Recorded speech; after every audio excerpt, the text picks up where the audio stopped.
Thanks, sir. Yeah, 6:30. Yeah,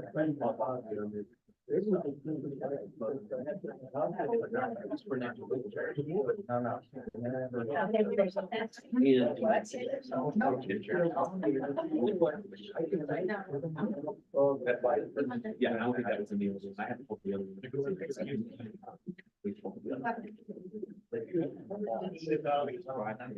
All of last night. She had a meeting.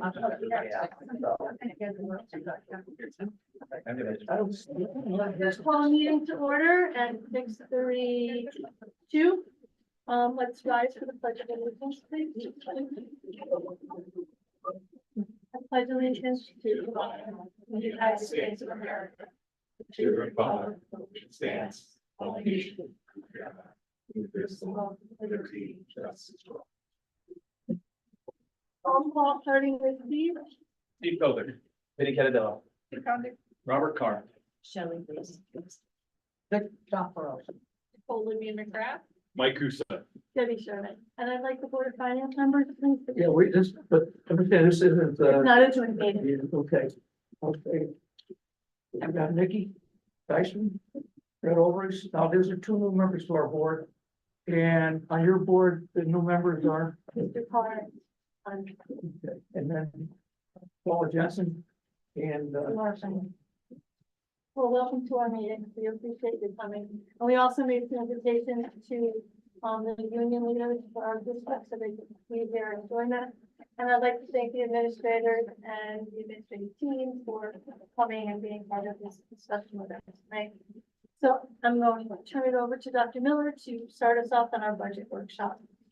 Hey, good evening, everyone. What you can see over there, you can see down there. So welcome. Welcome to the official start of the 2024-2025 budget process. This is the official public phase of the process. And it's hard to believe we're here now. In some cases, the budget season never ends, but this is the official launch of the next year's budget process. So here we go. I was going to introduce this evening to the Board of Finance and to the general public our business manager, Howard Wardlow. Unfortunately, he's unable to be with us tonight for unexpected reasons. So when we present in March to the Board of Finance, you'll have a chance to meet with him then. But Mr. Wardlow joined the district in August. He's done a very effective job of managing the operating budget for this current school year and did a wonderful job putting together the budget proposal that you see before you this evening. I would also like to thank the members of the Board of Finance for joining us this evening. I think this is our third year in a row that we've invited you to the opening launch of the budget, and it's helpful to have you as part of the district conversations. Thank you for being here tonight. And I also want to thank our teachers and staff and parents and members of our leadership from our association for being here, the stewards of the budget process and to learn about that. Thank you. And finally, I want to thank our staff and our administrative team for their hard work in putting together their request for the budget and helping us to synthesize it. And their development of the budget is what you see here tonight.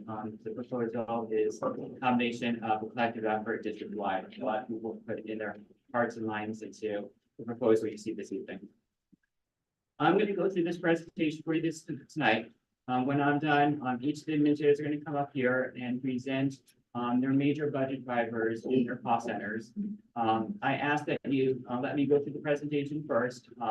After each administrator makes their presentation, then we'll open up to questions about their individual cost centers. That'll be the best opportunity to talk about each individual department in school, and then we'll open up to any conversations at that point. So the mission of our district is for our students and staff to grow every day, to excel today, and to succeed tomorrow. We view our budget as a tool that will provide teachers and staff the resources needed to educate our students for success. We have developed a budget that's fiscally responsible while adding value-added positions to help our district address key challenges to help us move forward in some critical areas. You're going to see and hear us emphasize the word investments through tonight's presentation. We are investing town resources to help our district grow to create a learning environment that fosters student growth for success. We're making an investment in student learning. Our recommended superintendent budget, I know this is exactly where everybody goes, what's the number? So we're gonna start there. The number is a $35,892,131 budget, which represents an increase of $1,919,503. In percent numbers, that represents a 5.65% budget from this current operating year to next year. As a reminder, over 80% of a district budget, and we are no different here in Oxford, is benefits and salaries. And that makes sense. We are people business. We're driven by our staff, our teachers, our paraprofessionals, our secretaries, our monitors, our tutors, our administrators. Without the people that walk through the door every day to educate our kids, we wouldn't have a school district. So our district, we are about people. We're a people business. That's what drives our budget. The benefits and salaries of hardworking souls that educate our children here in Oxford every single day. We also use a zero-based budgeting process to develop our budget. That's the philosophy that we go through in developing our budget. What that means is that every budget request in the budget starts at zero. We don't roll forward the budget from year to year. We ask our staff, what is it we want to add to the budget? We build from zero up. So we know that the request in the budget is built purely on what the needs are to move the district forward to meet our educational needs for next year. One way to look at the dollar increase is by category. As you can see here, the largest increase is in our benefits and salaries. We also have taken some reductions in liability insurance and utilities, but you can see here that on the far left, benefits accounts for over $750,000 of the $1.9 million increase. Salaries is another 700,000.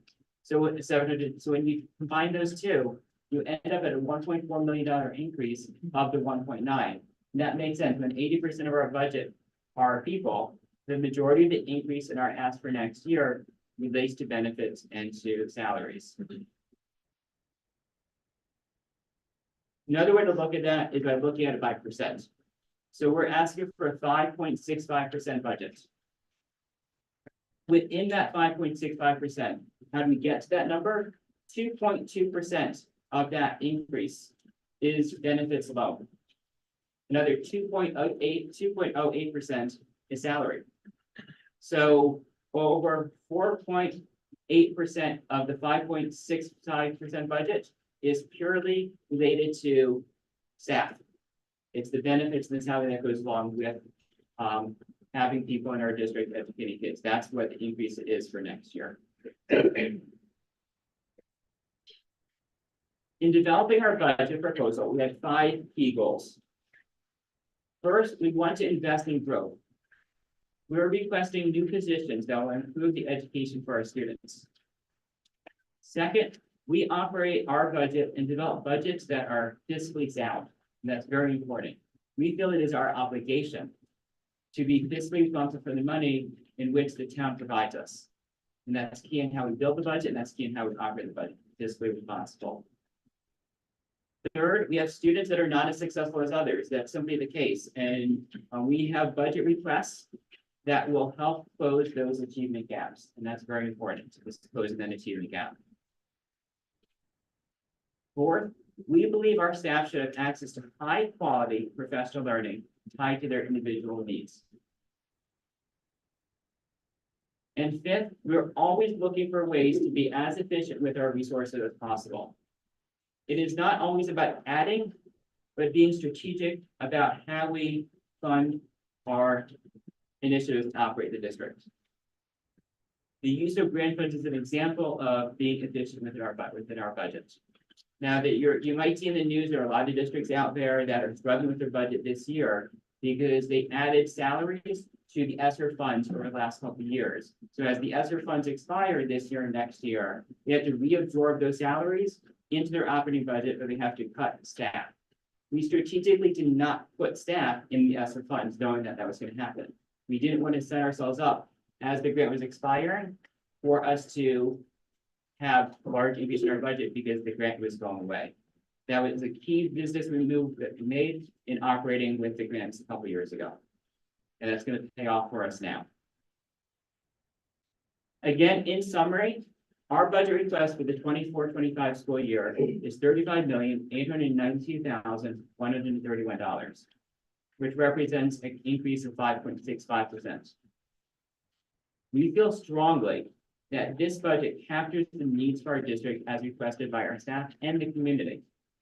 There are budget requests that are tied directly to the feedback we have heard from teachers, staff, and parents, and I'm going to emphasize how that feedback influenced our budget development.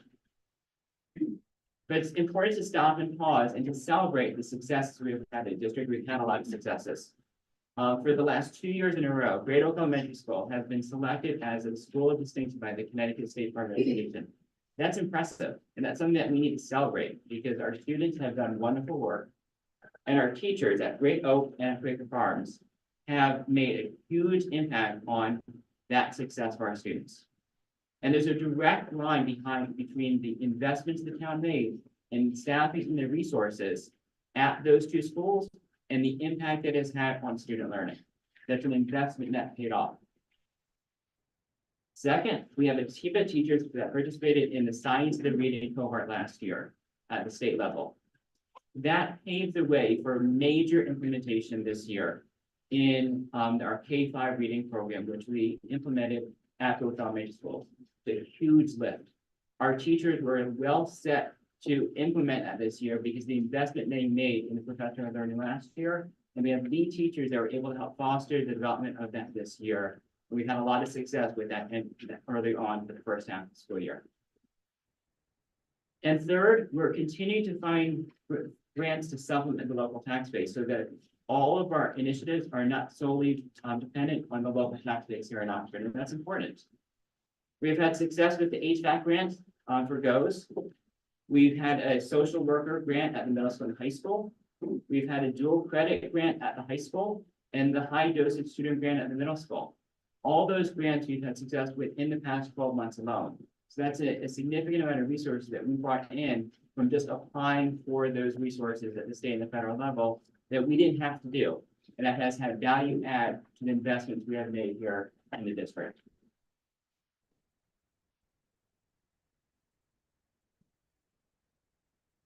Our student success is dependent on a range of services that we provide in our district.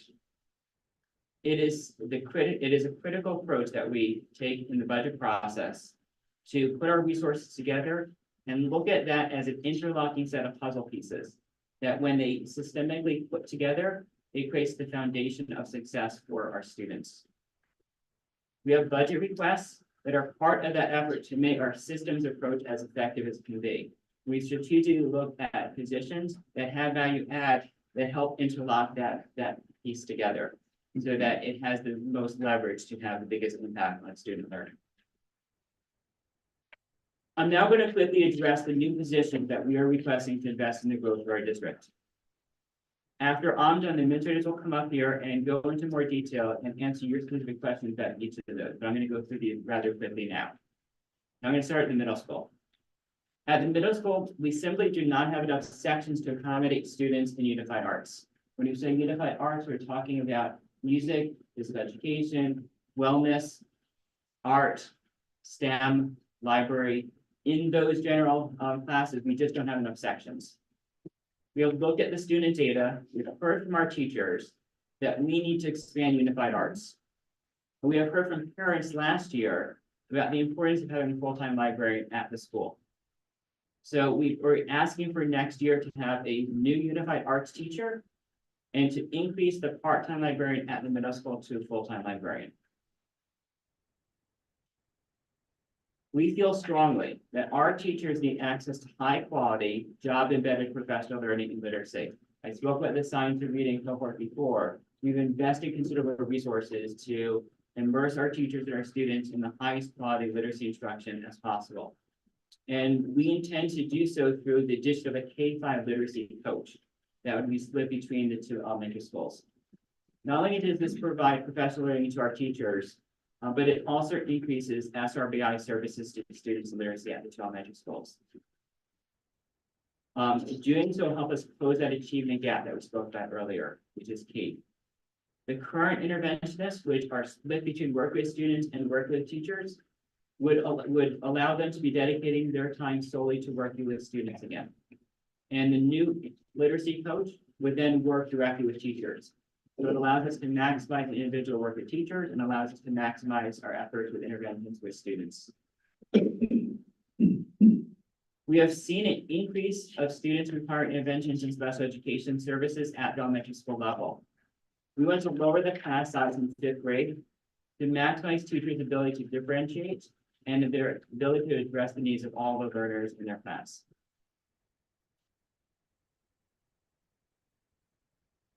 We are requesting a coordinator of student conduct, and this is a new type of position to cover the middle school and high school.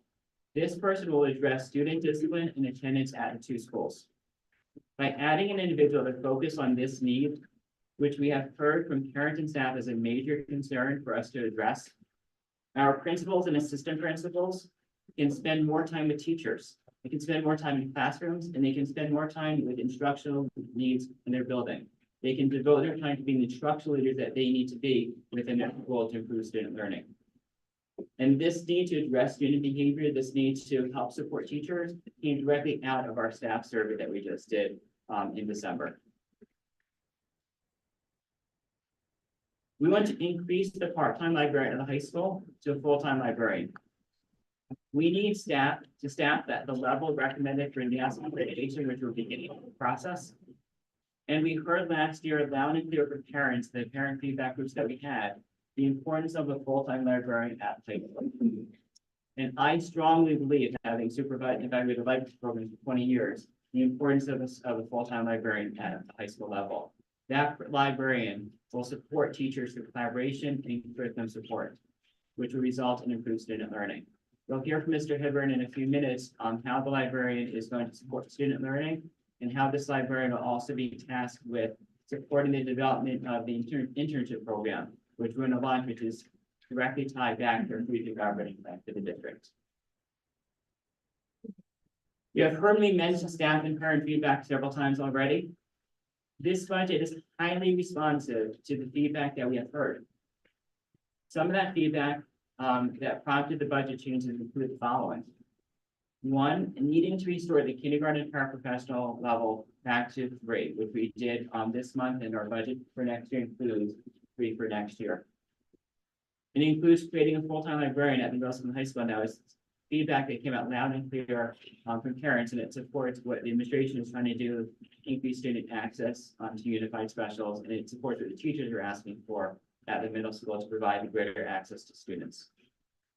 It includes revising the supply ordering process so the schools maintain their budgets and place their own orders. This is not a budget impact. You will see in the budget a transfer of the line items from the district level back to the school level. So it looks like you decreased in one area, you can increase in the schools. Overall, there's not necessarily increased district-wide, it is where it's placed in the budget. We're addressing student conduct and providing more teacher support through the addition of the coordinator of student conduct. And once again, that feedback came directly from the staff survey, and it came from feedback we're hearing from parents that we need to support the administrators and teachers from behaviors that we're seeing within the schools. We are recommending the evolution of the department chair model at the high school to create a dedicated department chair for math, science, social studies, and language arts. Teachers were very vocal last year and very vocal this year, again, for the need for the four core content areas to have a subject matter expert leading those individual departments.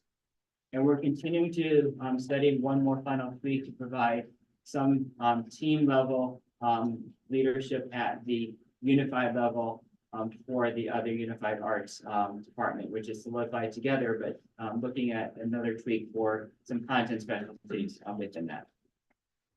And at this point, I'm going to make a comparison to the car industry. And Vic, I apologize if I don't have this example perfectly right, but I'm going to make an attempt here, okay? So every organization at times attempts to innovate. That innovation is thought through hard work, brainstorming. The intent is to try and make the district better, make the organization better. We attempted to do that with the supply order, and we attempted to do that with the department chair model at high school. So the comparison I'm going to make is to General Motors. And several years ago, GM decided to spin out a new company called Saturn.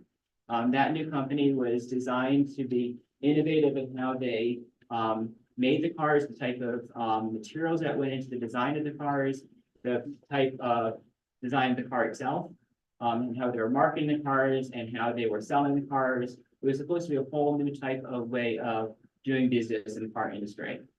Through a number of different factors which involved competing resources between Saturn and the larger company, GM, product line challenges, and other key challenges that emerged through the process, GM finally decided to move away from that as a standalone company, and Saturn went away. Well, it comes a time in every organization where if you decide to make a change, you need to know when to continue that evolution or to hit a pause button and either restore back to where you were or to evolve to the next level.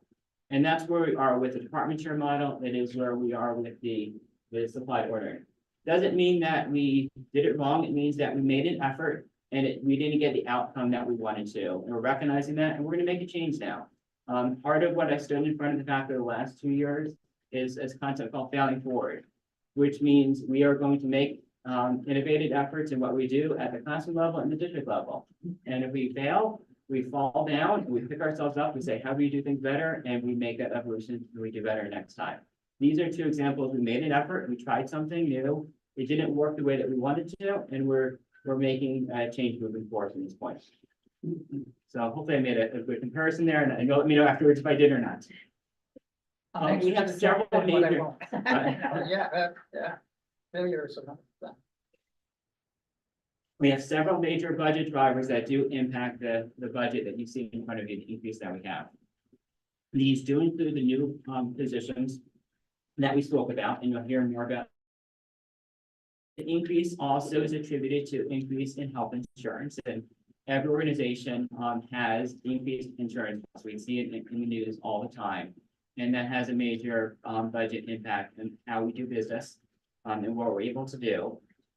There is a new teacher collective bargaining agreement that we have that will shift our health insurance for next year, and that's going to help lower the overall impact that we would have had, which is a good thing, but there still is a decrease that we have with the overall health insurance. With that new teacher collective bargaining contract, it comes salary increases, which we have from a contractual level are obligated to pay our staff. We also have within the new teacher contract, a new leadership stipend that goes to a teacher to be an administrator in charge when an administrator is out of the building. So that's baked into the budget increases that you see here, as an example, some of the increases that we have. We also have increases in contractual services. Companies raise their rates every year. Utility companies raise their rates. So we've included those in the budget that we have. And we are continuing to see repair costs. Repairs go up for facilities, repair costs go for technology, and we have older facilities. So we have a budget that is going up partially because we still need to maintain the facilities that we have. Again, I'm going to emphasize that the majority of our budget, which we are no different than any other school district, over 80% of our budget are people. We are a people business. We would not be here without those dedicated souls that work with our kids every day. That's what we pay for. That's what the budget pays for.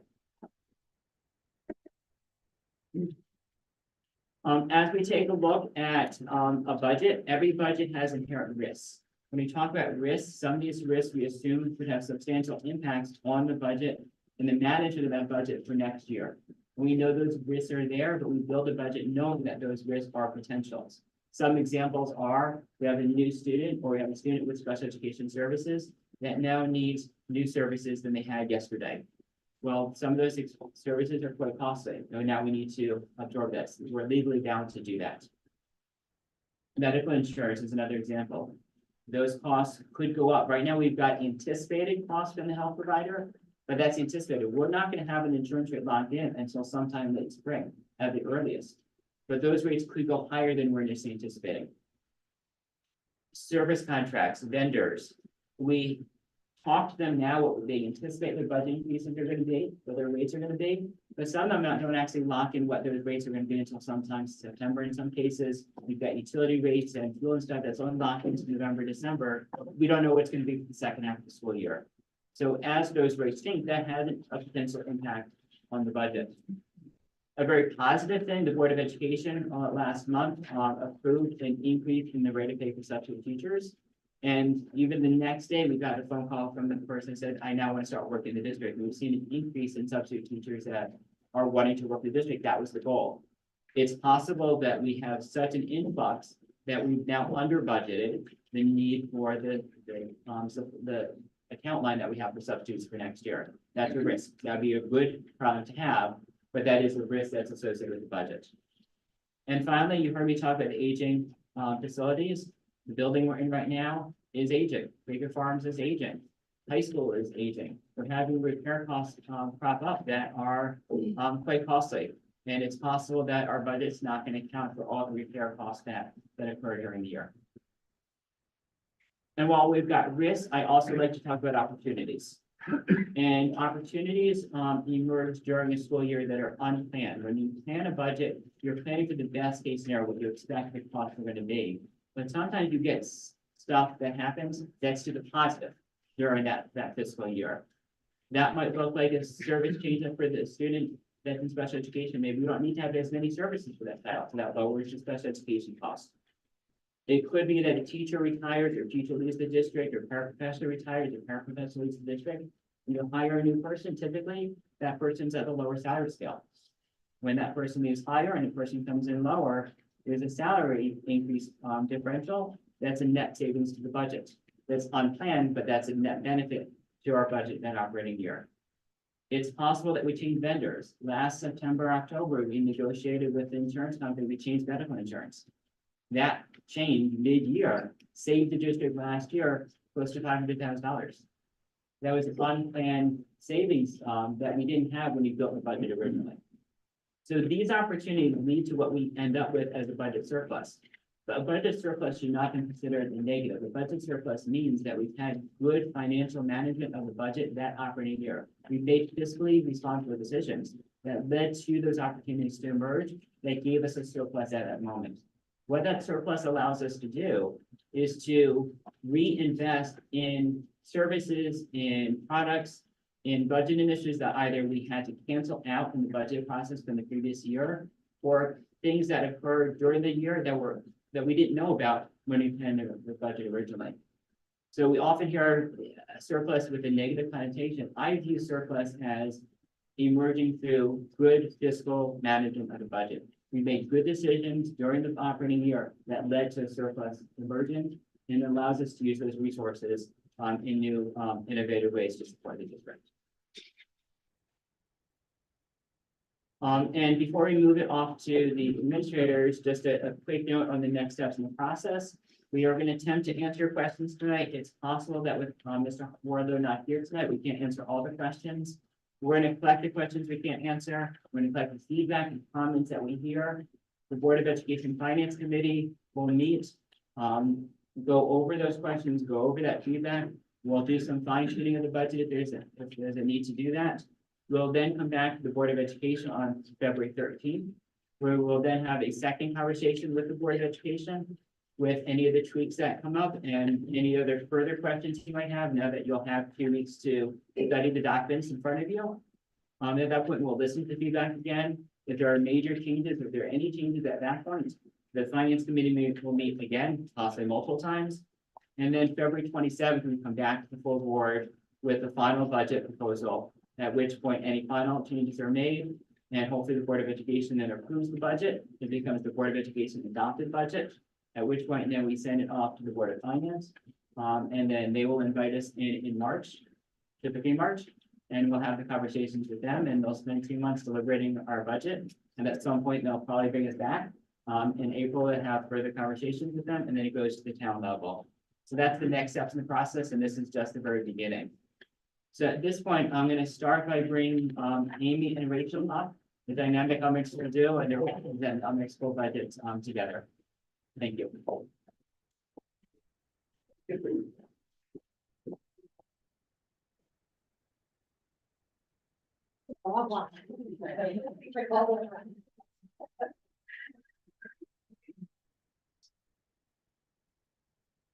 Good evening. Thank you, everyone, for giving us an opportunity to share with you where our budget came from and explain why we're asking for these things. As you know, Rachel and I have been collaborating a lot this year as we have similar goals across Quaker and GOES. We want to get our kids ready to head off to the middle and high school. And so in crafting our budget, we were thinking about, we have really dedicated and caring staff. Some of them are here tonight, some of them are also parents. And they care deeply about our students as well as their growth and achievement. So we built a budget that we believe will support them so they can reach their maximum potential, therefore letting our students reach their maximum potential and making really, or keeping Oxford a place where we can retain the best teachers and where people say, that's where I want my kids to go to school. So we're going to highlight 3 kind of big topics. One is adding a classroom position and keeping class size equitable. Adding a literacy coach shared between the buildings to really promote embedded professional learning and making sure that we support our teachers' instructional needs. Good evening. For those of you who don't know me, I'm Rachel from the Principal at Quaker Farm School, and I succeed everyone tonight. So as Amy said, one of our biggest initiatives is classroom staffing. So specifically at Quaker Farms, I am not asking for any additional classroom teachers. However, there is some movement within Quaker Farm School that I'd like to share with you. So again, no classroom teachers are being added to the budget. It's just some movement and the reason behind that movement. Currently, we have 7 sections of kindergarten. So this current school year, we had an influx of kindergartners that we did not plan for. And as a Board of Education, you supported the additional hiring of a kindergarten teacher due to the increase in numbers that unfortunately were just not foreseen. Last year, we had 6 sections. The year prior again was a influx where we had 7. So we currently have 7 sections of kindergarten. So we are looking to maintain that lower class size and move that 7th kindergarten teacher onto 1st grade. So following that cohort of children, because currently our 1st grade team is about 6 teachers. So now next year we're looking at 7. So just moving a teacher to 1st grade to really support that low class size, which has been a huge initiative throughout many years in Oxford. One of our main goals is to continue with that lower class size because we know the benefits of a low class size in elementary school. Currently, our 1st grade class consists of 6 1st grade classrooms. They're moving on to 2nd grade for next year. My 2nd grade has 7 sections of 2nd grade. So that 7th section of 2nd grade is no longer needed. So 6 sections of 1st grade will move to 6 sections of 2nd grade, which means that the 2nd grade position, the 7th teacher in 2nd grade will then move on to GOES in 3rd grade. So not new positions, just some movement within our 2 schools. The teacher coming up from Quaker will keep our class sizes low in 3rd grade. For the past few years, since we dropped down to 5 5th grade teachers, the class sizes have slowly grown again in 5th grade as these cohorts of kids are getting larger. So this year, currently, our 5th grade classes with only 5 teachers are 25 kids in a classroom. Any other grade level, K through 8, it's 20 or under for the most part. There are a few classes with 21. And 5 kids may not seem like a big difference, but at the elementary school, it's not best practice to level kids. So we don't have a low math class and a high math class. We have homerooms of kids and we try to meet every child's needs. So as a 5th grade teacher, you could potentially have students from a 1st grade level all the way up to a 5th, 6th, or even 7th grade level in your classroom. And so you're doing a lot of differentiated instruction. You're meeting them where they are at. And oftentimes that's in small group or working with independent students, individual students. So 5 or 6 students is a big difference when you put it in the context of a 6-hour day, trying to find time to meet the needs of 6 more diverse learners compared to all of your colleagues in the other grade levels. And our 5th grade team takes it very seriously that our students are prepared to be responsible and independent and handle the coursework at the middle school. And that is becoming harder and harder to do as the class sizes are getting larger. So we are looking to add a 5th grade teacher so that we can maintain that consistent low class size throughout and not have this jump in 5th grade when really it's such an important year to make sure kids are getting caught up. We're closing that gap and sending them off to middle school to be successful. Kind of piggyback off of what Amy had just said as well. Again, we understand the fact that research has shown that lower class size is beneficial for students, not only academically, but social and emotionally. And we are seeing students coming in new to district or that aren't new to district that are having significant social and emotional needs. And that low class size is so very detrimental to their learning. And we want to make sure we're doing what's right for students. as Dr. Miller had mentioned, an investment. So not only would this position next year, if approved, be an investment in our children's future next school year, it's an investment in our children's future moving forward. So there's always going to be the bubble classes. So as I mentioned, I'm not asking for new staff, I'm asking for a movement.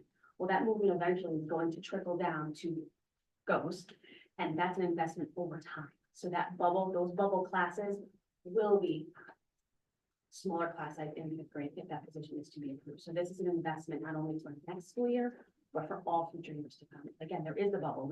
I have 2 bubbles right now that are going to go over to GOES, and we need to make sure that we're preparing these students across all grade levels for low class size. And if you look at the information that's presented to you in our budget, you will notice that K-8, there's that one big class, and that's over at GOES. So that fifth grade position, again, it should be consistent grades K-8, where all grades and all students are given the opportunity for a lower class size, and that there's just not one anomaly in that class size that are very evident. So again, I really stress the fact that we would love your support in approving that fifth grade position, not only for next year, but it's a huge investment for all the bubble classes that are coming.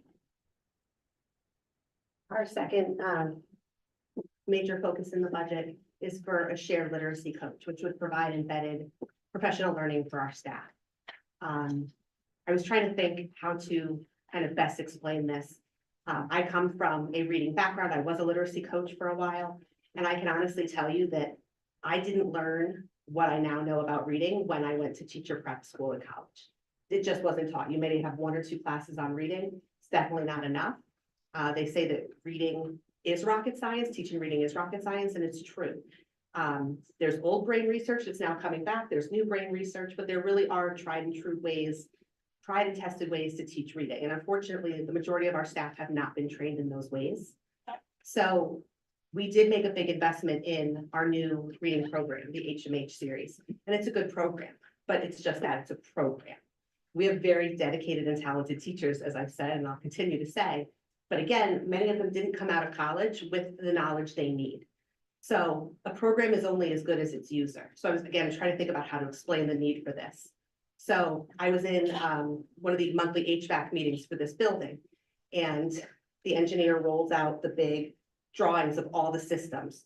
And I think it's CAD or whatever those programs are. So everything that the engineer needs to build that system is in that program.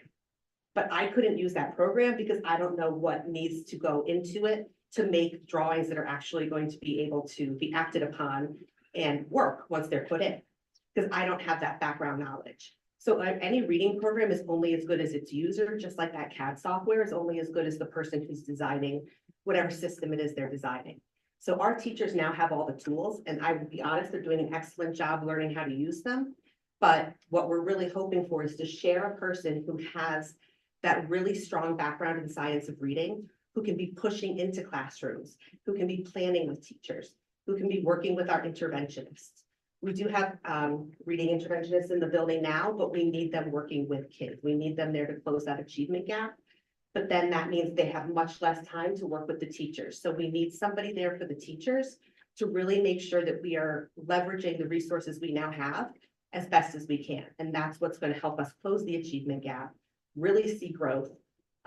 Not that our scores are bad now, but they could be better. They can always be better. And our true goal would be to have every student leaving elementary school reading where they need to be and prepared to take on, what their real passions are. So we are asking for some support in that area with the literacy coach. With the adoption and the purchase of our current HMH program, it did come with professional development.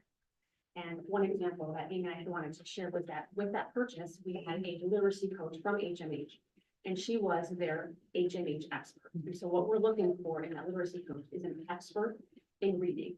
So luckily, recently we had the HMH coach, who was an expert in HMH, come and do professional development. She spent 1 day at Quaker and she spent 1 day at GOES, and she actually had time to meet with all of the classroom teachers. So each grade level had about a 2-hour time frame with the coach, and the coach went into the classroom, and all of, say, grade 1 teachers went into the classroom and watched her model an HMH lesson, along with my reading specialist and along with myself. And I have to say that 20 to 30 minutes was the most valuable time I think I spent in a very long time to watch this H&H coach, who's an expert in her field, an expert in reading, and an expert in H&H, model a lesson for teachers. While she was doing the lesson, which she had previously met with the classroom teacher, so she had known where they are, what does she need to know about the class, where they are in the lesson, specifically what does the grade level want to see. A lot of collaboration went on ahead of time prior to that. And as we were watching the lesson, the classroom teachers were taking notes. There was a reflection sheet, things that they were wondering about, things that they noticed, aha moments or questions that they may have had. And then we came back for about a 45-minute debrief and we talked. And that the conversations were so authentic and rich and teachers were excited. And yes, there were some things like, oh, I didn't know that, or I didn't know you could do that. And again, it's a new program. So there was so much learning that went on in those 2 hours. So again, just wanted to give you an idea of what a coach does and how appreciative teachers were just learning new things. I've learned new things. And as educators, we always want to improve our practice. And we want to look for the experts and we want to become experts in our field.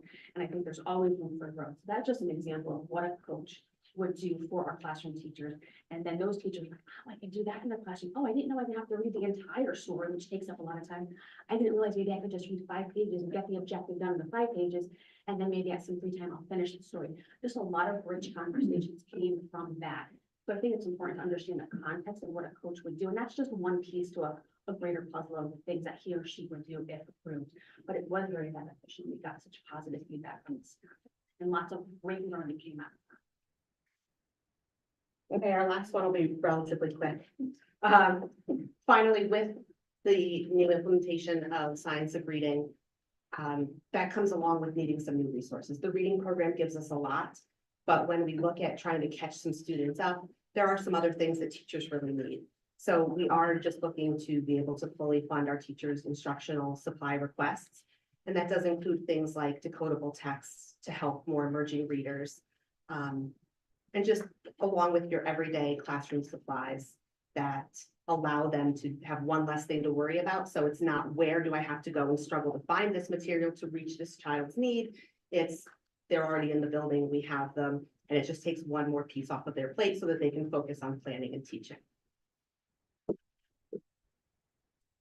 And in saying that, we do understand that at times, some of those instructional supply line items, they are going to have to be cut, and we certainly make do with what we have. But I just think it's very important to note that we want to set teachers up for success, because if we set teachers up for success, our students are going to be successful. And those supplies and those account numbers that you see and the requests that come through, those are they're very meaningful numbers. They mean something to our staff. Our staff don't just put numbers together just to put numbers together. And things that maybe as an outsider, you might say, well, why do you need 100 little circles? Well, those circles have a meaning and a purpose behind them. When you have kindergartners who are coming in for the very first time, you might need to put those little circles on the carpet and number them. So yes, that's a cost into someone. Well, why does Mrs. Kikase need 150 little circles? Those circles are still there today. And when we call children to a carpet, we want them to sit where they need to sit and not on top of one another. So there is meaning and intent behind all of these supplies and instructional equipment that we ask for. And teachers want to do the very best. And we want to make sure that as a district, we're giving the teachers what they ask in order for their students to be successful. Well, that's the majority of our presentation. We just decided we would leave you with a little bit of a quote, kind of sum up what we're doing. We each have one to share. You often hear about, well, we're going to invest in this or we're going to try this strategy. And you may have heard Dr. Miller or other people talk about John Hattie, who does all this, these meta-analysis. But basically what has come out is on top, above anything else, I'll just read you the quote. The research on teachers' collective efficacy is consistent. With an effect size of 1.34, effective teacher teams have the power to accelerate student learning more than just about any other practice. And that's what we're trying to do with this budget, is really give our teachers what they need and the professional learning they need so that they can feel like they have everything they need to help kids succeed and be effective teams. And as you know, a lot of time, thought, and effort goes into this budget process. So I thank Dr. Miller, I think all of your support. As always, I think all of the stakeholders, all of my teachers that have really put a lot of time into putting together what we feel is an appropriate budget with obviously the best interest of students always at heart. And just to leave you with this, please remember that the budget is not just a collection of numbers, but it's an expression of our values and our aspirations. And the budgets that we have put together, we feel present those. Thank you. We're happy to answer any questions that you may have, or if you think of them after the fact, please let us know. I just have one quick question. For your literacy coach, what kind of certification or and experience are you thinking of with the reference? I believe that Mr. Williams is gonna touch on that more, Okay. but we definitely have criteria in mind to make sure that it's somebody that can meet the teacher's needs. Anybody else have any questions on the board? Thank you very much for the Thank you time. so much. So, the teacher supply requests, Mhm. I mean, I know better than most, that, my wife is a teacher. How much are you actually looking for over what you get? Because I know teachers get a stipend to buy supplies for their classrooms. How much is not being funded? Like, do you have some number that teachers typically spend out of their own pocket that you're looking for? I don't have a specific number, but I can say that anything that teachers have asked this year has always been fully supported. Dr. Miller has been wonderful. I haven't had one thing say, oh, no, sorry, Mrs. Cage, we forget that. Because I do believe that classroom teachers, if they need things, they need to get what they need. So Dr. Miller has always been one about saying 100%. So there hasn't been anything that's been denied. And we don't give them a set amount, like, here's what you get because of the zero-based budgeting. So we typically put together a supply order that we know will stock the supply closet for the year. And then we'll say to teachers, what other instructional needs do you have within reason? And that's how we build that instructional supply budget. But I can tell you, as I'm sure you know, teachers still will go out of their pockets. So, they know that not to put too much fluff on there, and they do some of that fluff on their own. So anything that they do need that we can provide them is, we try to be reasonable about that and include it in the budget. Any other board members have any questions? Yeah, I do. Dick? Yeah. If the system was working so great, why are we changing? Which system are you referring to? Well, the purchasing is gonna go back to the school district and not to a centralized thing that we did a couple of years ago. I'll address that.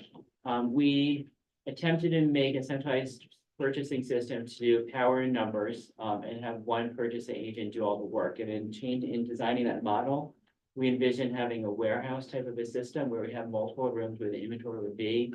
We envision having CEP students helping with inventory, and having the van help transport the items around. That changed when we moved here. We lost inventory space, we lost access to CEP on a daily basis to do that work.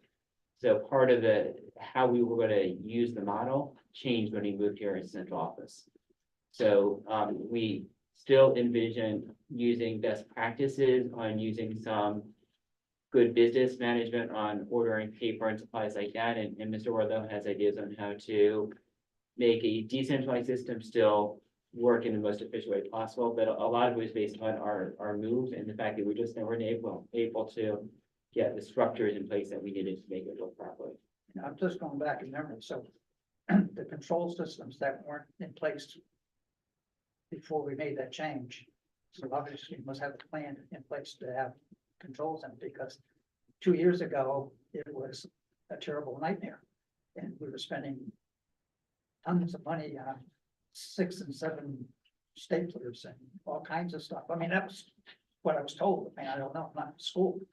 I just hope that, I don't have a problem with this, but I just hope there's a system in place that you can control this now, because you couldn't do it a couple of years ago.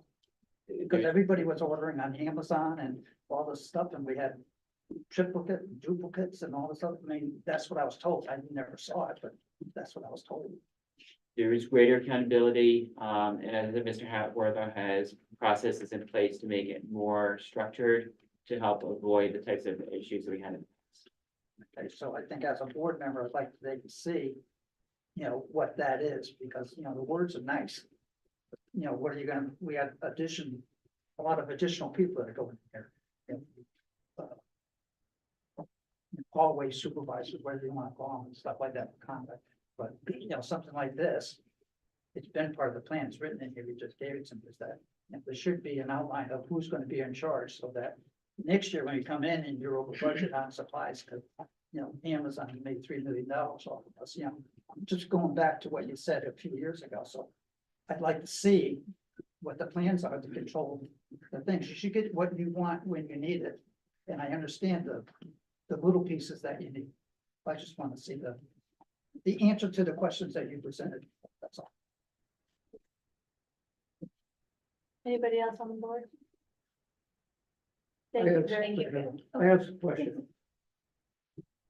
You're bringing in coaches for teachers to help them perform better at reading, math, okay? And yet teachers go to work on a master's, work on a sixth year. Does any of that they're taking for masters or sixth year relate back to what this coach is doing or what's the rest doing? What type of courses do they take for a master's?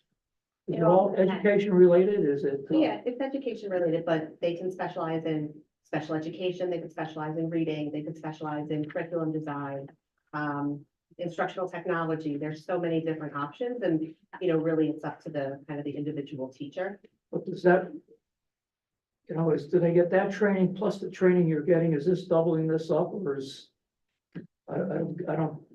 I just don't see, I don't know, you gotta tell me how that works.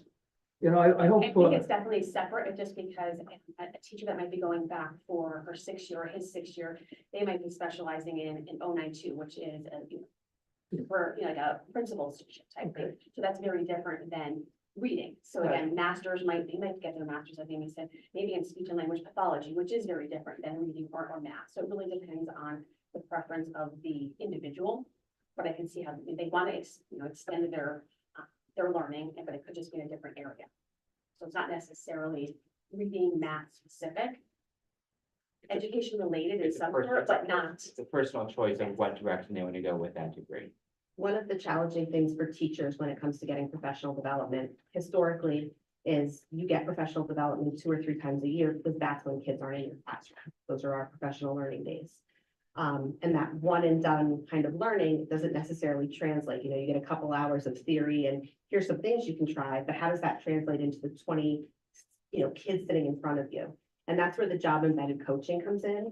And I believe Mr. Williams is going to speak a little bit more on it, but I know it's kind of unique to education, although some other fields have it as well, but teachers unfortunately don't have a lot of time in their day to do extra studies or reading, or even to visit another classroom and see what a colleague is doing. It's just not the way their schedules work. So in providing the job embedded coaching is one way to make sure that growth continues. Any new learning is continued so that our kids are constantly getting what's best instead of waiting for next year's 3 PD days and then hoping it translates to the classroom.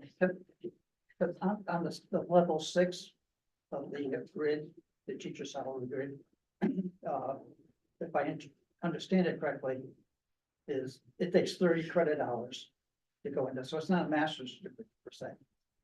Right? But it's up to the school to decide if that 30 hours of credit is applicable to what that person's teaching.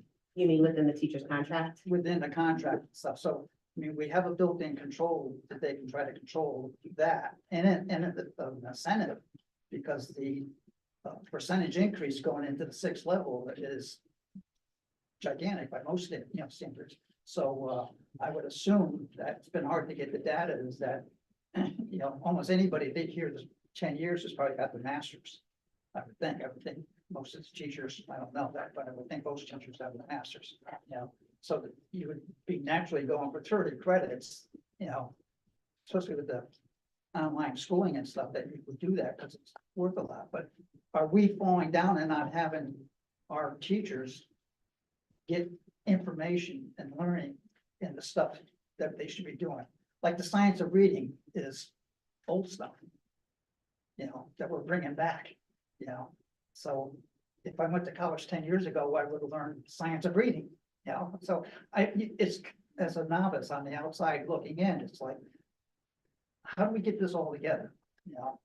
So the 6th level is under your control. I think is one of the things, as the principal says, that you get that 6th level, you got to be something that benefits you and at school. I think that the point that Amy and Rachel made before is that when teachers go back for their master's or 6th year, or even their doctorate, they select on a personal level what type of specialty that they want to go for. So we don't direct them where they're going to go. We don't have the right to do so. They have the personal choice of what they want to study.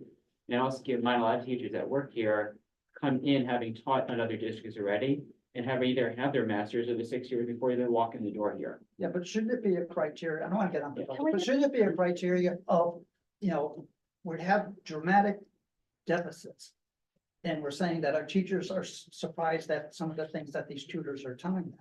Is that as a supervisor of that, I would say, if you're gonna get your 30 credits, let's get it in something that's a benefit to us. Because we're gonna pay you for it. Can we get Yeah, back? so I'm just saying, I'm looking for the administration part of it. I'm done. I just wanted to get us back on the budget so we can move forward. Yeah, and let's bring up, this, Ms. Olet is unfortunately not able to. Thank you. Ms. Nath, the superintendent at the middle school, is going to, speak on behalf as well. Yeah.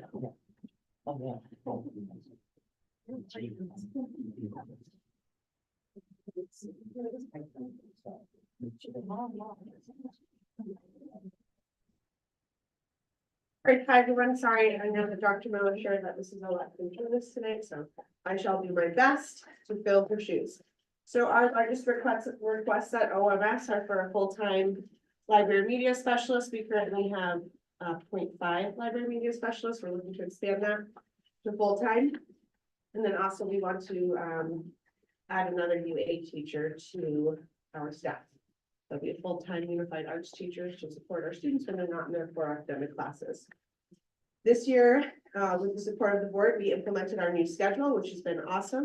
Our students all have the opportunity to have support classes in the form of WIN, which is whatever I need, and have access to all of the unified arts, which is not something that's happened in the past. With that, we need more unified arts as well. So we want to create opportunities for them. Most of our students are now in gym, which is something, or PE, which is something that hasn't happened before, as well as health. And so we want to really create a robust program for students during their unified arts. So one of the great things that's happened at OMS is our band numbers have really increased since my arrival in 21-22. They've a little less than tripled in numbers, which is really awesome. And so we want to be able to utilize our band teacher and chorus teacher to reach those kids throughout different times in the day. And so that would be something we would look at doing with the new unified arts position. This unified arts position would also allow us to cater to the diverse learning needs of our students. As we all know, different students excel in different things. Some do great in our STEM class, some really love expressing their self through art. So we want to make sure that we're doing our best to meet their specific needs and tailor to their learning experience. Let's see. I'm gonna watch my time too. And then also primarily our increased engagement and motivation. So when students are engaged in what they're doing, we see greater academic successes in and out of the classroom and better academic performance as well. When those students are engaged and they have the opportunity, to explore the topics they're passionate about, they demonstrate higher levels of academic achievement and overall success, which is ultimately what we want to see when they leave our doors and head off to the high school. This position will also promote critical thinking skills, which again is part of our attributes of a graduate that we want to support throughout our students' time pre-K through 12. I could keep going, as well as creativity and innovation and community engagement, which is something we're really working on at the middle school. During our WIN periods, we have different focuses every week, or excuse me, every day. So Mondays, they focus on executive functioning skills. If you have a middle school student or you know a middle school student, you know that's an area where they can certainly grow as they're in this developmental time of their life. We want to make sure that we're supporting that. Tuesdays and Thursdays are academically focused in WIN. Wednesdays, we focus on kindness lessons. And then Fridays, we focus on community lessons and projects that the teams develop for their students to participate in various times throughout the week. Whether it's making like gift care packages for a homeless shelter, or I just got notification from our 8th graders, they're getting ready to visit Quaker Farms and they're going to put books together for the students to read and share with them when they go, projects like that. So really to enhance that community across our schools and the town overall. And then the impact of adding these skip the page, sorry. Here we go.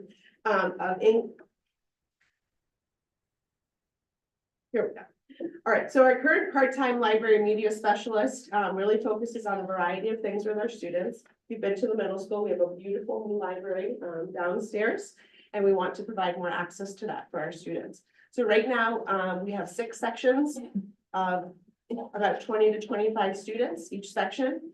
The goal of making this full-time would be to have 12 sections, so we double the number of students who will have access to that class.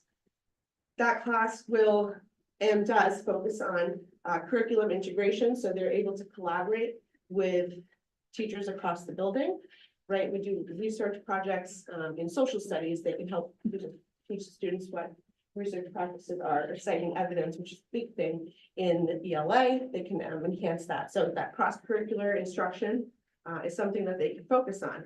Also, technology integration in middle school. We're learning how to use the technology that's available to us. We all know so much is at our fingertips and easily accessible. Middle school is a big time where they learn right from wrong and how to engage with technology appropriately. Utilizing digital citizenship curriculum during this time is really pivotal to help students grow and make sure that they engage appropriately so they don't end up facing consequences of their choices, right? It's a big time for them to learn how to engage appropriately.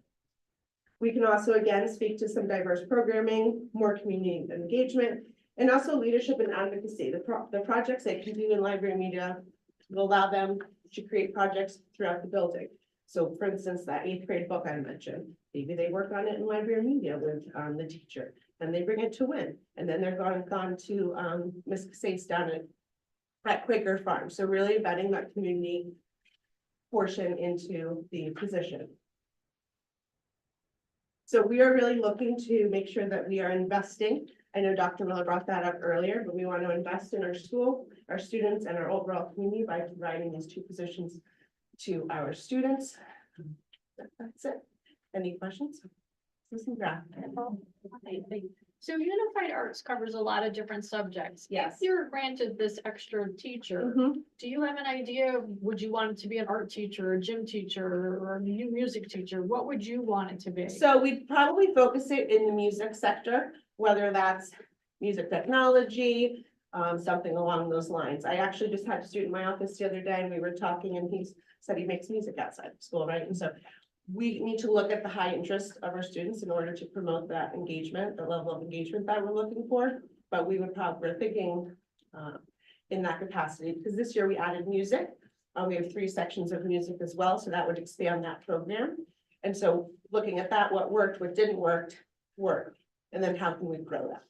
So I think that's where we're looking at initially, but we're open, to being flexible for sure. But I think that's an area where we have students in band and chorus, a lot of them, which is great. But we also have a cohort of students who don't have access to that art specifically. And so if we can engage them in some way, because there's so many different facets of music and technology and all that's embedded. Thank you. Yeah. Any other board members? Mike? On the coordinator of student conduct, Mhm. I wasn't sure what's your vision for the impact it would have on the middle school. Sure, so I don't know if Dr. Miller you want, or do you want me to speak to that? I actually want to, Oh, from you your want me to? perspective. Yeah, listen, I think Dr. Miller spoke earlier today about how that would alleviate the time that we spend working with students in order to focus more on the classroom. The large majority of my time is spent dealing with students who, don't make the best choices throughout the day. And so I use my practices to help them make better choices. So I don't know what that looks like from a time standpoint, right? Because it's 6 to 12. So if they're with us, Monday, Wednesday, high school, Tuesday, Thursday, Friday's a swing day, whatever that looks like. How can we utilize them to intervene before things happen as well? Is that? It is, because Okay. I was imagining, how can they be in 2 places at once? Because you're not next door. Right. You have Right. issues in both buildings and. how Yeah, can I you- think that would need some collaboration between the high school and the middle school and of course central office. I think we typically work pretty well together. So, and also with the person is how they would see that role, because it's pretty cool that it's a new position. So there can be some ownership into what that would look like, and also get from the teacher's perspective. of how they think that could benefit them. Thank you. My question is that, part of the, detail of that was STEM, okay? Yeah, and, you know, a few years ago, STEM, you know. Yes, sir. and we had, you know, an Apple STEM. Tool. The thing is, today, you never hardly ever hear of STEM or anything that we're doing in STEM. So I think the music, I'm so happy and proud when I think of this, I hear, and I see that. Yeah. Or I don't see that much of it, but I see the art, Mhm. the display of the art and stuff like that is like phenomenal. Okay, because it's all classes, all levels of everything. Mhm. And everybody, when you go there, everybody's happy and proud. Sports has been outstanding as far as building, because we had meetings about team spirit and everything about the school, and that has generated itself.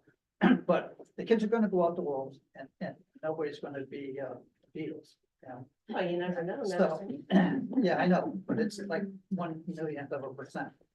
The thing is that somebody's gonna have to go out and go to work, Sure. and STEM is the place that they learn it. And I Potentially. I don't see that anything going, you know, we got 3D printers, we got milling machines, we got all kinds of stuff up there, that's next level up. Mhm. And. I'm At the high school, you concerned- mean? Yeah, right. But where's the STEM fit into this? Where's the, Yeah, so we have a STEM program at the middle school. We do project lead the way classes. So sixth grade is engineering and the environment, seventh grade is modeling, and eighth grade is app creator. And so those feed into the high school. I actually just had a student come back for one of our concerts, and he was really excited to share with me about how he got accepted into one of the higher level project lead the way classes. So we do, you know, feed that program, for lack of a better word. Mrs. Olette's working with Ms. Bukovich, who's our teacher up there, about with 3D printing as well, to integrate that into her classes. So we do have a STEM component. And then if we go back to the music, you know, if we consider doing a music technology, right, that speaks to your STEM. So it doesn't have to be an isolated STEM class. We can take those components and put them elsewhere, right? I hear STEAM more than I hear STEM now, right? Because now they're integrating the arts into STEM. So is there a graphic design component that we want to look at, which hits creativity from the art perspective, and engineering as well? So there's lots of different ways to address that. keep that high on the list. Noted. Thank you. Any other board members have a question? Yeah. I don't know if this goes toward the Dr. Miller, but getting back to the student conduct board. I know how hard teachers work. Mhm. I mean, managing a classroom is difficult, Yes, sir. and all the issues that Kate's bringing in today that Right. weren't there in years prior. The student conduct coordinators themselves, though, is this a therapist? Is it a psychologist? Like, what exactly does that mean, a coordinator Yeah. of student conduct? So we're envisioning either a administrator, somebody that has their own 9-2, like an assistant principal, somebody that is hired to work with the sole purpose of work with students that are having difficulties from a behavior standpoint and attendance standpoint. Some districts would view it as a teacher, with an 092, so they're in the teacher contract, and get an additional stipend to do that work. We haven't fully decided which association would be in, yet. But it could land in either, because either model is what's happened by school districts, but typically it's someone that has their administrative degree. That's able to, conduct bullying investigations, harassment or investigations, and those types of things, and be able to have conversations with parents and, work with the rest of the administrative team. So essentially, the duties and responsibilities are to be defined. You're just asking for the opportunity to have somebody that oversees this. Yes. Yeah, before I was here, I was a dean of students, and so you're dealing with everything that comes your way to support students, right? And so I think as administrators, we can all say in some ways we're social workers, sometimes we're counselor. And so that dean of students are discipline would be the same. I have on the conduct, you know, position, reading the survey, I probably have a completely different impression of what I would think, but the conduct is that it seems like the teachers say they don't have any control of the class. You know, well, Okay. it's in the survey, you look at the survey, okay? And I'm not just repeating it. If that is true, it's there, okay? That's where the conduct starts, you know, if, you know, when I went to school, the teacher was dressed, you know, and you had If it was a math teacher, he looked like a math teacher. Mhm. I know it's a different world today, Right. but that's all part of, the conduct. I know when we treat this as a Montessori school. In kindergarten, I remember going to the convalescent or whatever the thing was called, and Mary and Zing in the kindergarten, they're all gonna pick their own chair and stuff like that. That's when they start to learn the discipline. So we break down the discipline problem. We started in kindergarten because we have this thing that everybody's creative and they're gonna sit on a jelly bean chair and become a genius. It's gotta start there. This extra step of shifting the problem to another person is not addressing it where it starts. You're afraid to touch the third rail. Well, I hear what you're saying, but I think also we have to consider the change that's happened with the students in front of us and how we need to best respond to that, right? Because the students of today are not the students of yesterday, and the students of tomorrow are not the students of today. And I think naturally as teachers, we are very flexible in what we do. And so when we say teachers can't manage their classroom, I don't necessarily agree. I didn't interpret it that way, right? I think that there's a different group of students in front of us that we have to address differently than we have historically. And I think the dean of, I keep saying students because that's just what I'm used to, will help us address that. And so, my restorative brain kicks in, right? And so a lot of the restorative work is 80% before something happens, 20% happens after. So how can that person insert themselves to that 80% so that we mitigate what happens later?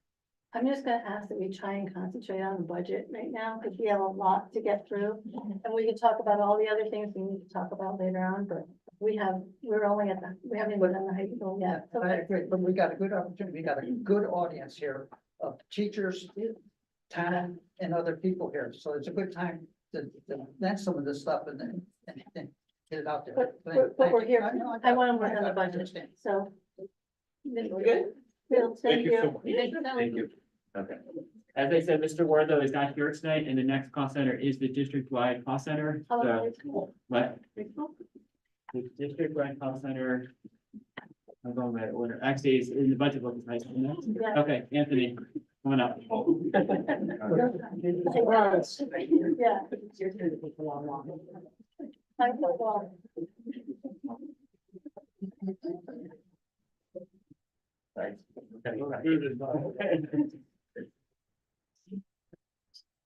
Sorry. That's okay. None of it. This text me said I only had 8:45, so just two main additions to our staffing that I'll talk about for the high school. The first recommendation is a change to our department chair model that Dr. Miller talked about earlier.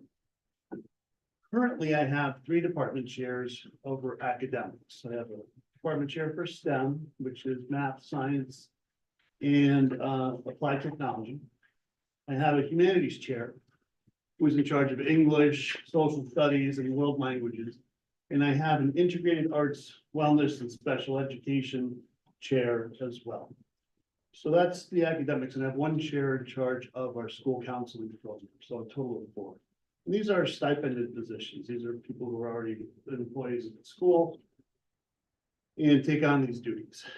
The request for this year is to go from those 4 to 6. An English chair specific for English, a math chair specifically for that subject, science, social studies. We would have Linda, who's our special ed supervisor, be in charge of our special ed department up there, which she has an office in the building now and currently does a lot of work with them.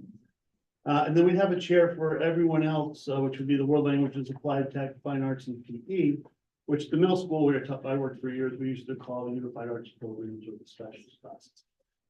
That is a step in the direction that the staff told me that would help them academically, culturally, if you will.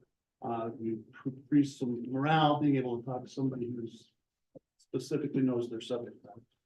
I was a department chair 24 years ago, a long time ago, but the same idea from back then. You know your subject matter, you know your departments, and you can work with them. Not a perfect system, but it's one that we thought would be a step in the right direction. That maybe going back to our old model where everyone had a department chair wouldn't necessarily work, but we're trying to meet the needs of the staff who expressed a need for this. and also be fiscally responsible. One thing that this connects to is our long-term goal for the school, which is, next year, we're looking at some systemic approaches to assessments, grading practices, and instruction, making sure the grade books are properly set up. Sometimes we have issues with that, making sure they're properly used, so the information is updated, and the department chairs can do some of those things. Do you have any questions on the department chair reports?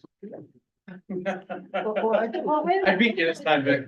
Bobby, go ahead. Okay, Could you just repeat the sixth department chair for me, please? Sure, the four cores are gonna be English, math, science, and social studies. Thank you. In And the other addition, two? in addition to that, we're gonna have, the counseling, school counseling, and what I was calling the unified arts, which is the rest. It also includes, special ed, but that won't be, a teacher, that would be Linda, special. ed. Okay. Thank you. And that is detailed on page 14 of the big budget. Thank you very much. Very helpful. Going through the department chairs, okay, we've had department chairs, 5, 3, now 6, okay? And the thing is that I'd like to see, I looked up, there's all kinds of different job descriptions of what this person does, okay? And who they report to. And the thing is that I've never, ever, I think, once met a department chair. Okay, and then all the times I requested that the department chair come in and say what they were doing. And when we had the meeting to go down from 5 to 3, part of the thing was these department chairs were gonna go all the way through the school and keep education coordinated from kindergarten right up to high school, because we had the look back method, whatever you wanna call it, and get it coordinated. So now we're going to 6. Okay, and it's the high school, and then I read the teacher's agreement. The board has been taken out as part of the approval process of that. I think it's page 23. There's a strikeout of the board. It's only the superintendent that's gonna have a say over the, Like, who gets, over the directors, okay? So, one, I don't like my power being taken away. Maybe I read it wrong. I read those 3 paragraphs over and over again, so maybe I read it wrong. But the thing is that the board, that's a key ingredient for the board to know what's going on in the school, okay? And it's never worked. I met with one, and when I got all done, they went, drop the mic. Yeah, thank you for coming in. So my impression of what they do and how they do it is not high. So this new program going 6 and going from 4,000 to $6,300 stipends concerns me. Okay, I wasn't on the negotiation for, what their salaries are or who hires them. So I can't necessarily speak to any of those things other than to say that, it's, as we try to move the school forward. It's something that the staff had came to me and said this would be something that we would appreciate. Talked to Dr. Miller, and he agreed that we put, obviously, I don't understand the budget process, you'll talk about it as what's the board approved budget, things may change. This is just us trying to reflect what the will, the needs of what the staff are and how they reflect the needs, how they told people last. I'd like to propose that the directors go underneath the director of curriculum. They I, ready, they you know, ready it's to. on, The department chairs report to the director of instruction as writing their job they description. should report to Yes. the director. Okay, because I looked on our finance thing, we don't have a director for it, we have a coordinator of curriculum. Director of curriculum. I mean, Director of that's what curriculum. I meant. The director of report to curriculum. The director, the That's- department chairs report to the director of Yeah. curriculum. That's correct? correct. I think in our model, we are looking at them not as evaluators of staff, but more curriculum based. Exactly. Like I was mentioning, we want them to be checking out, is the curriculum being implemented, but fidelity, if the teacher has a problem, can they help them with that or connect to? But he's Eric. also directing, he's the overseer of building the curriculum thing that we've been missing, so. Absolutely, and I think that connection is That's what it intentional. should be. I mean, and they talk to me too, Yeah. but I don't wanna take you out of the It's equation, different. but, no. Yeah, well, I sometimes, parents will ask me about the curriculum, I have to say, well, let's talk to the department chair or this, because I don't have the answers. So, And I was concerned because page 23 or 24, it has us striped out as being part of the process, so. that kind I of- promise you, I wasn't there. Well, no, I'm not, I'm because we have a big audience here, so I'm gonna verbalize. Oh, no. That's part of the bargaining, that's. Okay. Just a quick question. Will the department chairs be responsible for teacher evaluation and will they do teacher observation? And no, the reason why we changed that a couple of years ago is because department chairs are within the Teacher Education Association. And there's a conflict of interest for members to be evaluating other members of their association. So I've added all the certified teachers. Yes. Any other board members? Yeah, quick question. And if it isn't fleshed out yet or it falls to somebody else, just let me know. So department chairs, do we have like a sort of a job description of it? And also, I know in the past there was a significant reduction in class teaching that felt disproportionate to the responsibilities. So to answer your question, it's a two-part answer. No, we have one, but we're gonna have to revise that job description because of the way the job description currently is related to these three larger areas. Two, regarding the reduction in the course load, one of the things that we would discuss with the OEA would be not reducing the teaching load because they're not adopting that they could teach the regular course load, get their stipend, do the curriculum, work with Eric or myself. And that conversation's already started. We've already begun with the association. I didn't hear what you said. Rob. That conversation has already begun with the association. Okay. But I think So- that would have to be worked out. So they would have one extra prep or no extra prep? or They would have the what? same teaching load as a non-department chair teacher, which is five full classes over the 2-day block schedule. Okay, thank you. Any other board members have questions? Steve? I got caught up in a lot of distraction discussion, so just to summarize. We're going from three, We have four Four. currently. three, Six. We have the three three. academic So in we the council. were trying to go wide Yeah, and try to collect things together. now we're going. Now we're gonna go a little bit back the other way because we find there's probably more, that's more effective approach. But not all the way. Not all the way back. We're still keeping the core subjects, right? Correct. Board, aside from the contract, right, that's out, that's negotiated, that's not our discussion tonight, right? Right. I don't even know if we're ever involved in decision making there, honestly. And then, Corrected. and then, once we have the new job descriptions, they'll be solely reporting to director of curriculum, dotted line to you. To help, Yeah, right, and and then then, teachers in my but it's building. focused on getting our, because our whole point, We need we the focus on is curriculum, We need right? the curriculum. That's one of our biggest priorities and has been, right? So that's gonna fuel that a little bit more Sure. with the partnership of Eric. Yeah. Yes. Think of that department chair having two primary goals. One, working with curriculum development revisions with the director of instruction, that's the curriculum implementation.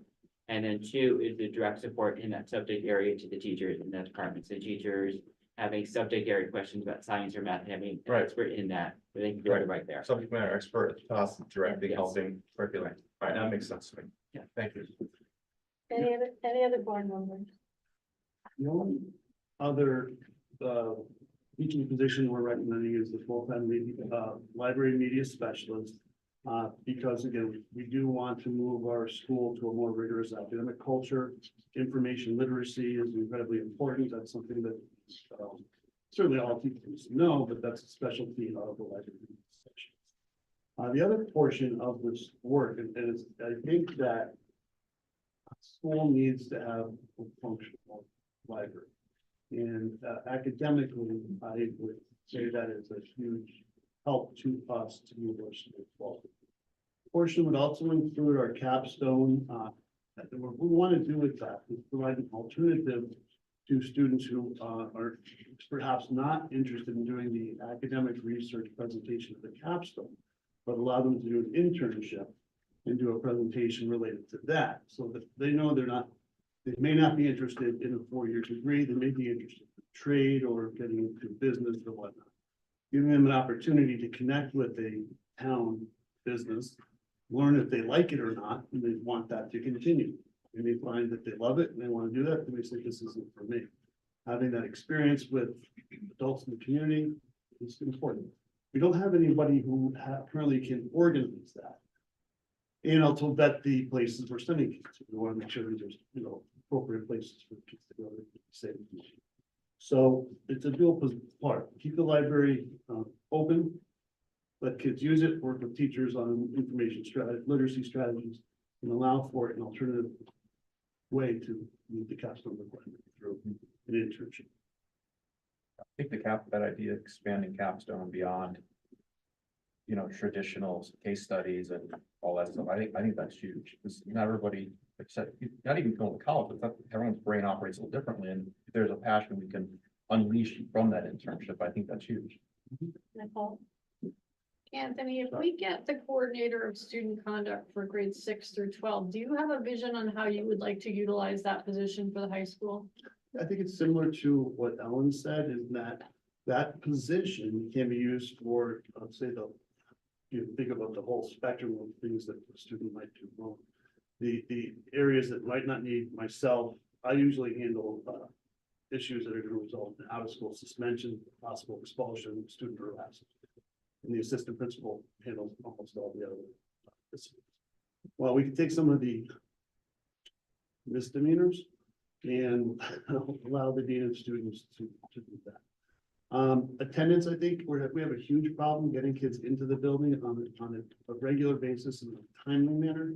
I don't have much that I can hold over kids' heads anymore. We used to be able to send the kids to court under a WISN or family with service needs. DCF will not take truancy or as a educational neglect anymore. We have very little to offer this point of stick to get the kids. So we are working on carrots and things. And that would include, meetings with families, meetings with the family, the child, and their social workers. Some of the things that dean of students or the coordinator. Thank you. Back to the internships, which I fully commit to. I think that's a great idea, and having a librarian. But in 2019, they did have this option. The capstone was traditional internship, or they could take a college course. Yep. So who was organizing it back then? So I know my daughter did an internship and she took it upon herself to find it and just ran it with herself. So I'm just curious why now we need someone to organize it. Well, I don't know how it was run, because I was in middle school at that time, but I will say, and Rob talked, and I talked about, do we need somebody to do this? And my biggest concern, to be honest with you, is the vetting of the industries we're sending these kids to.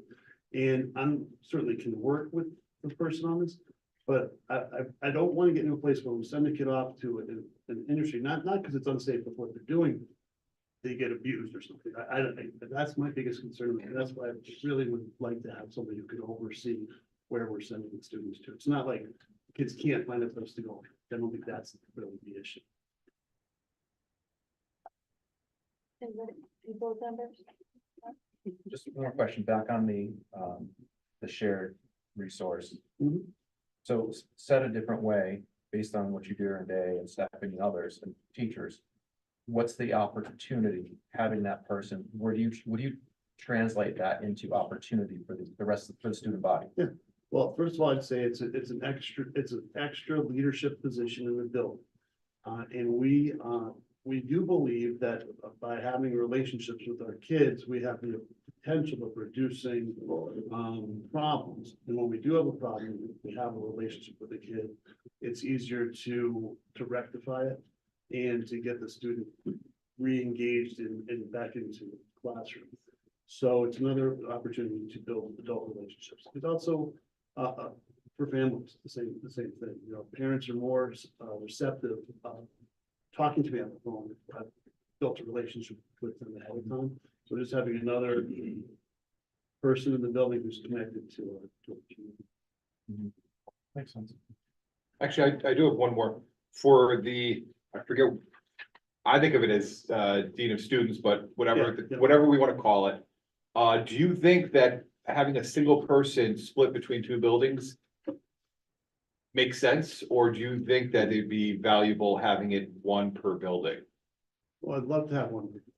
Do you think it'll be successful if we don't? Well, what'll be, here's the positive and here's the negative. Start with the negative. I don't know when the kids are gonna miss me. So it's not always gonna be on the day the person's in the building.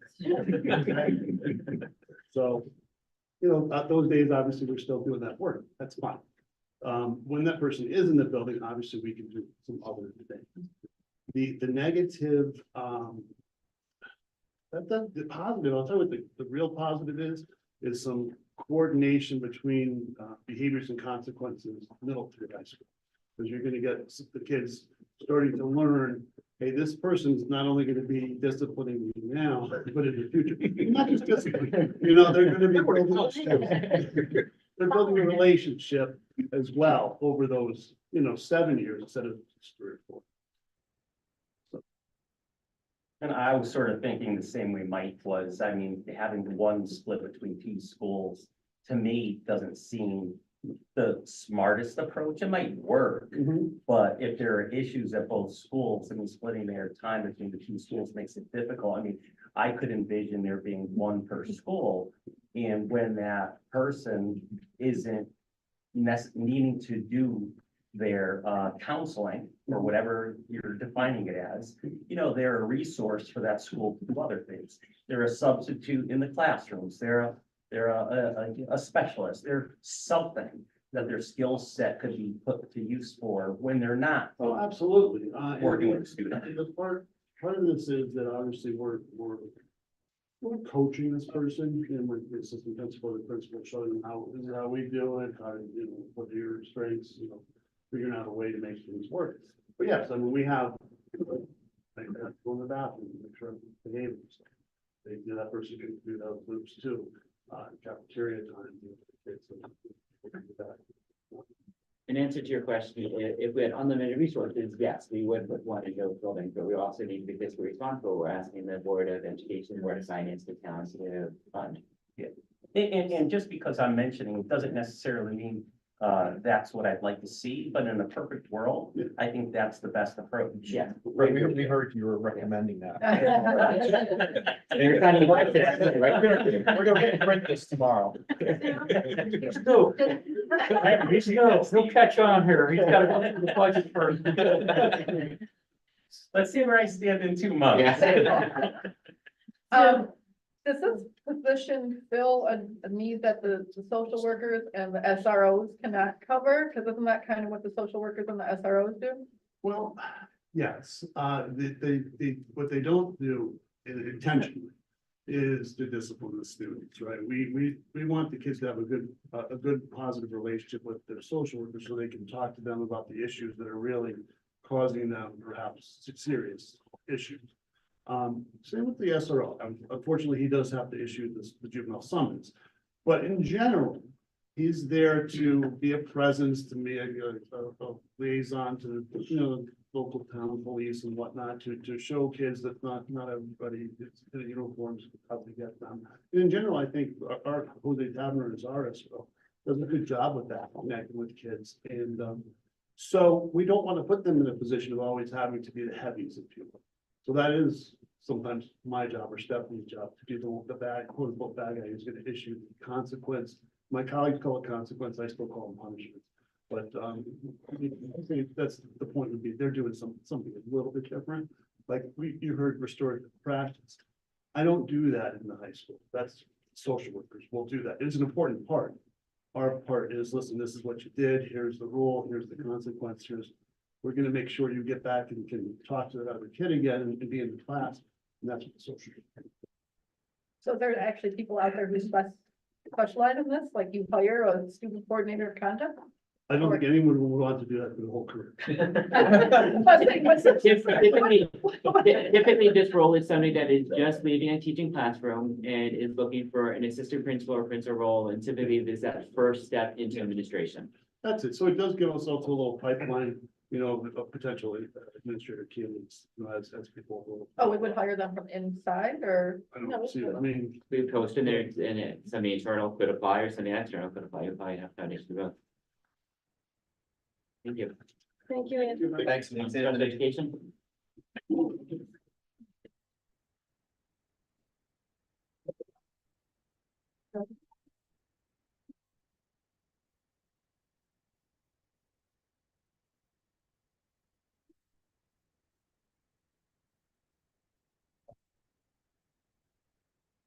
I'm gonna be able to see me. Just standing desk and raise them over. There you go. Hi, everyone. I'm Dr. Megan Povinelski. I'm the Director of Special Education and Linda Casella, the Supervisor. Yeah, special education budget. So I'm just gonna focus on our major initiatives. There are no position requests in the Department of Special Education, but want to kind of speak to what our focuses are and how we're going to continue to support students.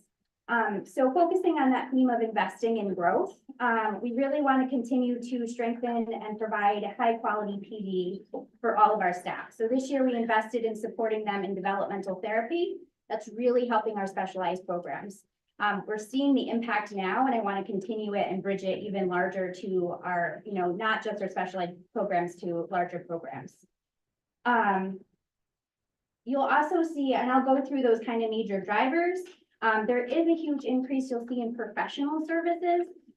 One of the reasons is for that is we took our testing line that has been in the budget in different areas and moved it to this one. And the reason for that is that we can get refunded through our Medicaid billing services. So it's just kind of a line item change, but we can get reimbursement if we have it under specific items in our budget. So that's one major change in that 66%.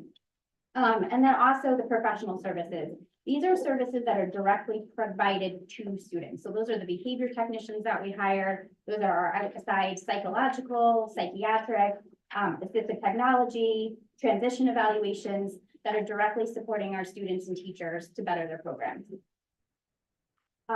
We're continuing to look at specialized instruction programs and resources. So a major funding item would be that, so that we have high quality resources for our teachers. And then we have, I think some of them spoke to it. It's not unique to Oxford, but there's been a lot of change in student behavior. So really focusing on providing that support for students, through social work services, school psychologists, and the BCBA that we hired and contracted through ACES to continue that work and provide those behavior technicians to the classrooms and to the students. That was the quickest one, but I'm not. Any questions? So as always, again, the air ball is someone moves in who's got heavy needs and needs outplaced. We don't have line of sight to any of that as usual. We don't have what's in the pipeline. Correct. So that's always a risk to the budget, Yes, as always. as always. Cool. Can you talk a little bit about the BCBA and how it's working out now? Because originally we had one in district, now we're contracting. Do you have enough support? Would you like to have someone back in district again? Is it working the way you want it to? The nice part of a contract, I will say, yes, we could always use more support, especially because with the change in person, they're kind of redoing a lot of the plans that were done. We're reinforcing it. We're reteaching the staff the plans. So right now it is taking a bit of his time. Actually, it was a conversation we had today about kind of finding different ways to support. It's taking a lot of time for him to kind of rebuild those plans and teach the staff and then, reinforce it. So it's working out really well. The nice thing about having the contracted service, for instance, at the beginning of this year, he unfortunately was out for a short period of time. They were able to provide a backup person to attend PPTs to come in and consult with us. So the nice part of the contract is they have their outside clinical services that are there to help us if that person happens to be out, or if there's a question regarding his work, they'll come in, they'll double check it, they'll send someone to help and train and support. So you're getting the same person every day. Correct. And if you realize halfway through the school year that it's not enough, could you get a second person through the contract? I could, yes. I don't have it budgeted. But yes, we could contract it. I was speaking with him today because what we noticed with these plans that are happening right now, we need a lot of staff training just on redoing the plans. So we're considering adding just a behavior technician to work directly with him for a short period of time to train those teachers and be in the classroom with the proactive strategies to get those kind of plans going so that he can get caught up with all of the other ones that he's doing and then, provide that additional support in the classrooms. And doing contracted service allows us to ramp up or ramp down based on what the needs are, when the needs are during the school year. Well, now's the time to ramp up if you need it. So do you feel like you need it or are you okay? I mean, I can add it to the budget. Yeah, I have that would be a support, I think, to the district, to staff, and to the students as well. So I can talk with the team about adding that, or even a partial. Because what we did talk about is maybe potentially having someone 2 to 3 days, not the full week, but providing that additional support in those areas. Because along with those plans, we also have to do fidelity checks to make sure that those plans are being utilized appropriately. We have to make sure that they don't need adjustments. So there's a lot of work that goes into making sure those plans are appropriate for students. Shelley? There's two quick questions. First question is, what agency are we using currently for the BCBA? For our BCBA support, we contract through ACES. Our behavior technicians, we are contracting through Connecticut Behavioral Health. And the other question is, and I know everything is variable, but I noticed on your psychologist, you put under budgeted. Can you tell me about that a little bit? So last year, it was unfortunate. We only had 3 psychologists throughout the district. So we had a person leave. We were unable to hire at that point in time. So we had shifted, I believe we shifted, I think it was over budgeted or under, yeah. So if you look at the social work line, it was over budgeted. So that's kind of the difference. We had hired a social worker in the meantime to support the need. And we were very fortunate to find a school psychologist. So we're fully staffed this year across buildings. I thought that's what it was, but I wasn't. Yes, yeah. Is that it, Shelley? Yeah, I've been trying to catch up on special education and all the things, because one of the big things that is really a burden on the teachers, I think, is it called IP, individual? Yeah, so every student in special education has what we call an IEP, an individualized education plan. And I'm reading it can take an hour, 2 hours to keep revamping and doing this. How do you handle that? Because all the areas in the school, you got the toughest. I'm just gonna, we really just want to do the budget with. Well, we're if not- I'm gonna sit and approve some money, I wanna know how it's happening. I don't think that's an unfair thing that they can say, hey, how is it gonna happen? But, I mean, I read the budget. I'm happy to answer, or I'm happy to have a conversation with him afterwards to Can explain. you kind do of a the billing process. cycle? Sure, so I would say 1 to 2 hours. I'm not sure what you mean in terms of that. It's kind of a year-long process. The initial process is that we do evaluations, we determine if a child's eligible, and based on that information through extensive testing, we create and develop an IEP. That can be changed throughout the year. If things aren't working, we meet back and we make adjustments. If things are working, we continue. So each IEP is developed to be a 1 year in time. We set goals for 1 year in time for a student. It does take a lot of upfront work, but that's what our special education teachers are doing, and the data that they're collecting in the classrooms and the work that they're doing informs those changes to the IEP that happens. So we already have specialists doing that. All of our special education teachers do it, and then our related service staff add their supports to the IEP. It's a document that everybody is working on, so it's not just a responsibility of one person. Anybody else have a question on the board? Thank you, ladies, very much. Oh, are you No, it sure? was about the psychologist, but you answered Oh, it. okay. Thank you. Thank you. Thank you. Okay.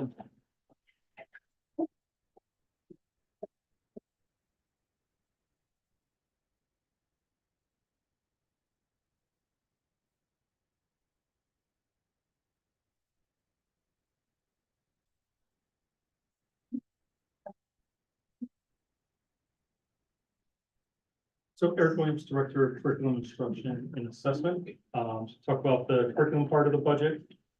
Each year, I'm gonna focus on kind of those 3 main pieces. I'm gonna come up here every year to talk about curriculum writing, professional development, and then a variety of supplies. And that's kind of always gonna be every year within the curriculum budget. That first piece with curriculum writing, I did take some notes, also able to answer some of the department head literacy coach stuff as well that came up before. So with the curriculum writing piece, this year, we have adopted and updated our district curriculum template and have a focus on updating curriculum throughout the district. So when I came into this position, there was a large focus on math and ELA throughout the district. So that's currently what we're working on providing the training for teachers who are doing the writing. We talked about the department head role. One of the aspects, if we have that position, they will take part in that process as well. So like I said, anyone writing curriculum, they currently do roughly 2-hour training with me before they actually go and do that on their own. The department head would be part of that process as having someone in the building as an expert on that curriculum as well. So they would be able to we don't have usually the whole department write a curriculum. So you may have 4 or 5 teachers teaching the class. Maybe one of them actually writes the curriculum, while the training, when that is done, is going to happen with the teachers. The department head will also be that person in the building as an expert that you have a new teacher, they can work with. When we have half-day, full-day PDs, department meetings where we're going back into the curriculum, reviewing it, how our assessment's going. Are we actually hitting what we said we we're going to hit with those instructional goals? You have someone there that's actually teaching the classes, giving the assessments, is an expert in that field. So for example, this Friday, I'm doing some curriculum training with some high school teachers, English up at the high school. Right now, it's a humanities department head, working with that department chair. She happens to teach all social studies classes. She's been great. She's going to be going to the training and get involved, but when it comes to the actual specific content, and she's not teaching those classes. So if we have those department heads that were specific to those areas, they'd be able to have more of those specific conversations in regards to how does this curriculum work with the specific content. Just to kind of put that out there with the department head piece. So next year within this budget, the focus with curriculum writing, just in with talking to staff, there's a big chunk of that budget going to foreign language for next year. That came to me with a request as wanting to update their curriculum and the pathway they have throughout the high school. We currently have a dual credit grant.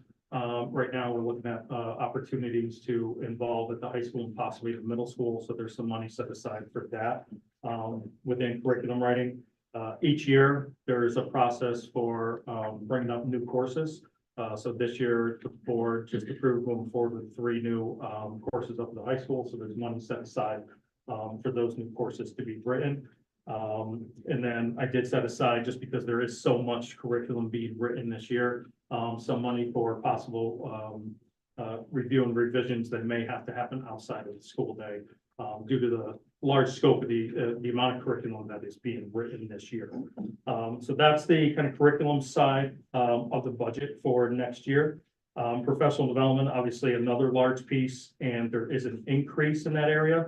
Kind of a couple of the main reasons why is the building-based PD line budgets. The majority of those are being moved into the my budget, more of a district-wide. So every district, by the end of the school year, we don't have the date yet, has to give a new teacher evaluation plan to the state. And a lot of that, Dr. Miller talked about before in his opening piece about individualized professional learning and make sure it's tailored to the teachers. So we have a large part of that budget set aside for each building. When teachers create those goals at the beginning of the year, then we identify professional development that if we can't provide that in-house, that we have that money set aside to put them, to bring them out of the district. We don't know what that is at this time, but we do know there's a cost associated with that. Also, the special ed department PD used to be in that budget, and that rolled over to the curriculum budget. So that's also another reason for increase.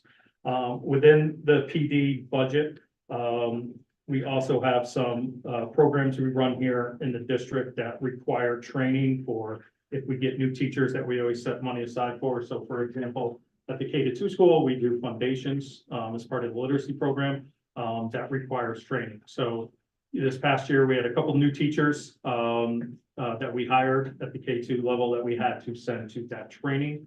And we set aside money for, because we typically have new teachers brought into the district. We always make sure we set aside money for that. We always have money set aside for more examples, annual professional development, WestCon election day PD. That's usually a K-12 Arts Day. They do a very large PD for districts around the state on election day every year. So we have money set aside for that. And then also thinking of the new positions when it comes to the literacy coach, department heads. We've also set aside money for training in those areas as needed. Obviously, we have to wait to see what the specific training is going to look like based on who we hire. And then we have money set aside as well for administration. When it comes to this new teacher evaluation program, we did set some money aside for some PD in that area as well when everything gets approved. So those are kind of the major pieces of that professional development budget. And then the last piece is supplies.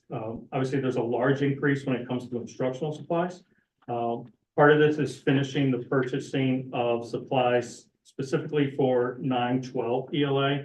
the new program built, brought in last year. And it's mainly for the 12th grade, and increasing, the amount of supplies we need for that grade level. So, this past year, there was a lot of students who had electives in the 12th grade, and we're expanding our English 12 availability, because there were some electives that went away, and we're making sure we have enough supplies for those students when it comes to the workbooks and the novels that they're going to be reading.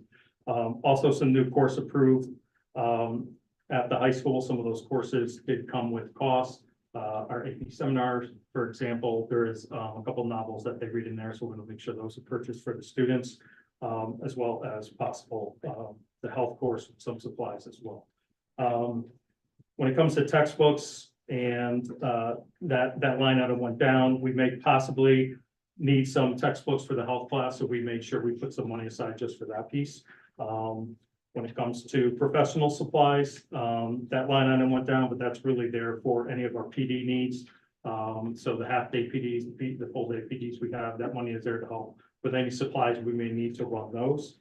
And I believe besides dues and fees, just that's a subscription for myself in order to get professional materials. But those are the big pieces of the curriculum budget. I don't know if there's any questions, follow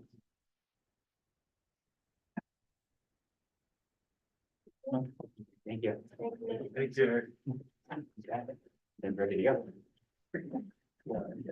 Pretty well. Jim Luxner here to talk about the tech, tech side of things. For next year, it really falls into two areas for us, in the tech world. Really, and it's really equipment. The first one, that's a big one, is the instructional equipment. We have a zero budget there. All our desktop computers are running Windows 10 currently. Windows 10 is end of life on October 14th, 2025. So that means no updates after that. So we're trying to jump on that, and we can upgrade all our desktops except for Quaker Farms. So that's really just desktops for Quaker Farms. And the second part is the repair of equipment. We did not budget for the insurance for Chromebooks. So we do not need to purchase Chromebooks. We are purchasing them out of the ESSER funds out of this year for next year. We are also starting the life cycle for Chromebooks. So every third grader next year, seventh grader next year, will get eighth grader next year, will get a brand new Chromebook, and it will stay with them till they either get to eighth grade or graduate. I have shifted also the purchase of Chromebooks to Lenovo's. I've had very good luck with them in a prior district. They're a little more sturdy, built a little better on the corners. And I think it'll improve some of the repairs that we have to do. Luckily for us, I found a company too that will also give us the insurance that gives us parts back. So in partnership with the middle school, and we hope to expand it to the high school possibly this year or next year. We're doing the middle school this year where the students are actually going to start repairing some of the devices for us. Getting kind of that hands-on work, mostly just screens and keyboards probably. If we get a couple really good ones, we'll show them how to experience some. The nice thing about this company that we're using currently is that the ones we can't repair, we send back. Water damaged ones, we send back. And they repair them and give them back. The process hasn't been great as so far this year with the getting them back part. It's been a little slow, but we poke and prod them. Other than that, you see a few decreases in there for IT software licenses and contracts. We're doing a better job of kind of narrowing down what we're using and eliminating them and or bundling into other ones that we have already. And leveraging those. Any questions for Jim? How many desktops? It's approximately 65. 65? Yep. And why upgrade the desktops versus just buying a license for Windows 11? The desktops can't handle them. They can't. Correct. How old are the desktops? They predate me, so I don't have an actual purchase date. I don't know. Alex, my network guy, does most of the research on that stuff. I don't know when they are. They didn't have solid state drives in them. We actually had to put the solid state drives in them. So I mean, I can find out for you. And typically, what are the desktops used for? Controlling the smart board and then obviously browsing. Okay. Any of the board members? Thank you, Jim. Awesome. Thank you. Studies. Good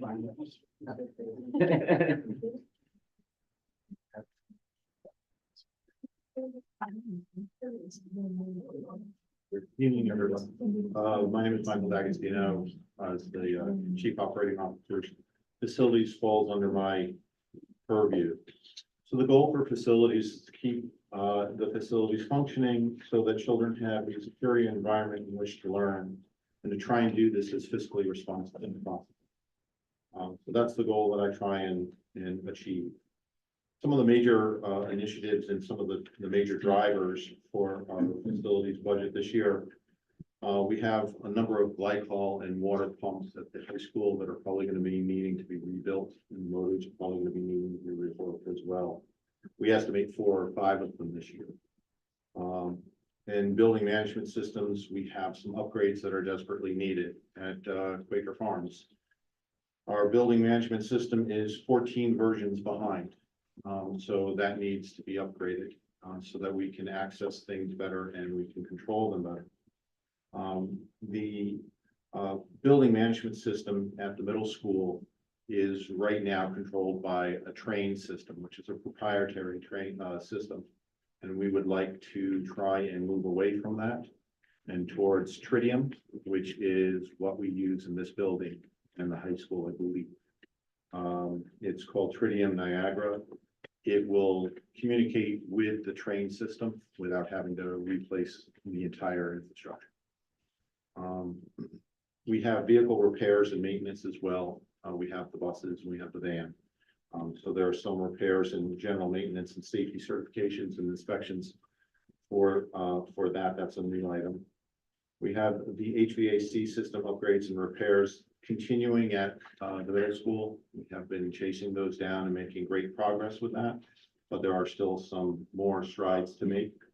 And then we have Quaker Farms that needs to have an awful lot of work done to the HVAC system, and that's the grant that we're going to be pursuing. We have some repairs that are needed here at the track behind the school here and as well at the high school. So there's some expenses there as well. At the middle school, we have a baseball field that has a major drainage issue, and we need to continue to find what the cause of that is or make the correction. And then we also have some generator maintenance systems. We have Kinsley Power under contract right now to provide us with some of our generator maintenance. We typically do it at a level 1, which is every year. There's level 2 and level 3 that need to be done on other biannual basis. So we're going to try and get that accomplished as well, because you never know you have a problem with a generator until you need it. So those are the major issues there. Some of the issues that we're experiencing are through age-related issues and deferred maintenance issues. Some of the other issues that we can highlight for facilities is the expense of we have non-certified staff. That's the district maintenance technician, and that's bringing his salary up to a market level and accommodating for anticipated overtime. Good question, Mike? Question / more of a statement. I know during our last facilities subcommittee meeting, we talked about a director of security. Bob Carr had proposed it, and it's something that we know that it's not in the budget, but we are, trying to get the board to consider adding that type of position. It's more or less we're just making a statement just to kind of put it on the record for facilities, for security aspect, to have someone who the SROs can talk to and be a resource, building admins, as well as for central office. Do you have any, I know that, during that meeting, we talked about it. I think that some work was done to get some data. Do you have anything to add on the director of security I do. Position. I do. I understand that there are some school districts that have that position already. I believe there's one in the valley. Seymour. Seymour that has that. It allows the person to be a dedicated person for the security of the buildings, and some of the benefits that we can point to for that are some, maybe the person would be the Alice training lead. They would back up any of the ASOs and SROs if there was a vacancy.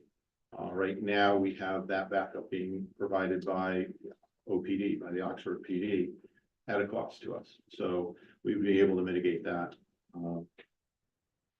They'd be able to monitor and maintain the surveillance system that we have at all the schools, as well as maybe the radio communication systems. They'd be able to provide us with a protocol and coordination with town emergency services and first responders. They'd be able to collaborate with any identified weaknesses in any of our envelope systems, the doors and the windows. Maybe they can identify grants. Maybe they'll be available to look at what grants are out there specifically towards security purposes. And the only other thing that I looked at was that, you know, the salary for that kind of a person is probably gonna be around 75,000. That's usually what the market rate is. That's the only information that I have. I just have one thing to add. They could also be a resource for new things that are coming out in terms of training, new systems we could use to protect the kids better. Like they would know the industry, they would know who to go to, where to look, that type of stuff. Agreed. Dr. Miller talked a lot about investing in our kids. We gotta protect that investment. I agree. We definitely are in support of this type of position. Obviously, it's not part of the original budget build. The reason we did not add it to tonight's budget is because it was not discussed at the Board of Finance Committee. It came up at the Facility Committee after the Finance Committee begins to meet. So if it's the interest of the board for us to add the position to the budget, we can do so. So the next iteration on February 13th, we can add this position into the budget so you can see the impact on the overall number. And the only other thing I'd like to reiterate and echo is that, you know, facilities is an investment in the future. It's just like your home, or, you know, if you take care of it, it takes care of you. And if you neglect it and forget it, and then it becomes much more expensive. And so I think that we should all just be mindful that it's an investment as well. Who acts as a director of security today? I do. So what's your background with the director of security? I don't. Whereas, you know, something that Bob in the budget, Correct. I don't have a background in security. But I am the liaison for the ASOs and the SRO. Now, your facilities, we also have a longer list, and it must be in the capital, maybe. Yes. The capital, because, Yes, sir. yeah, because we know, like, look at Yeah. the gym and the What are heater for the pool and Yeah. is the pool, that? it's all, It's in the The capital. full- So whatever- that part is, well, the Yes. pool's all, was complete. And correct me if I'm wrong, but some of the surplus we used to catch up with some of the old items that have been around for a while on maintenance, right, the repairs. We did a lot of work. Okay, Because it was the security upgrades. so do you have a lot longer list on In the just the capital. repairs? That's the capital, and the repairs, do you still have a, No, I'm getting to the end of it. okay, I hope to not have anything that's extraordinary after this next fiscal year. Any other board members have any questions for Mike? Thank you, Mike. Thank you.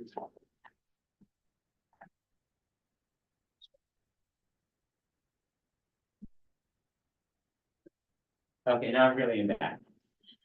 And I'm gonna pitch it for Mr. Wardlow, going over athletics and office and district wide supplies, so I'm gonna be rather quick.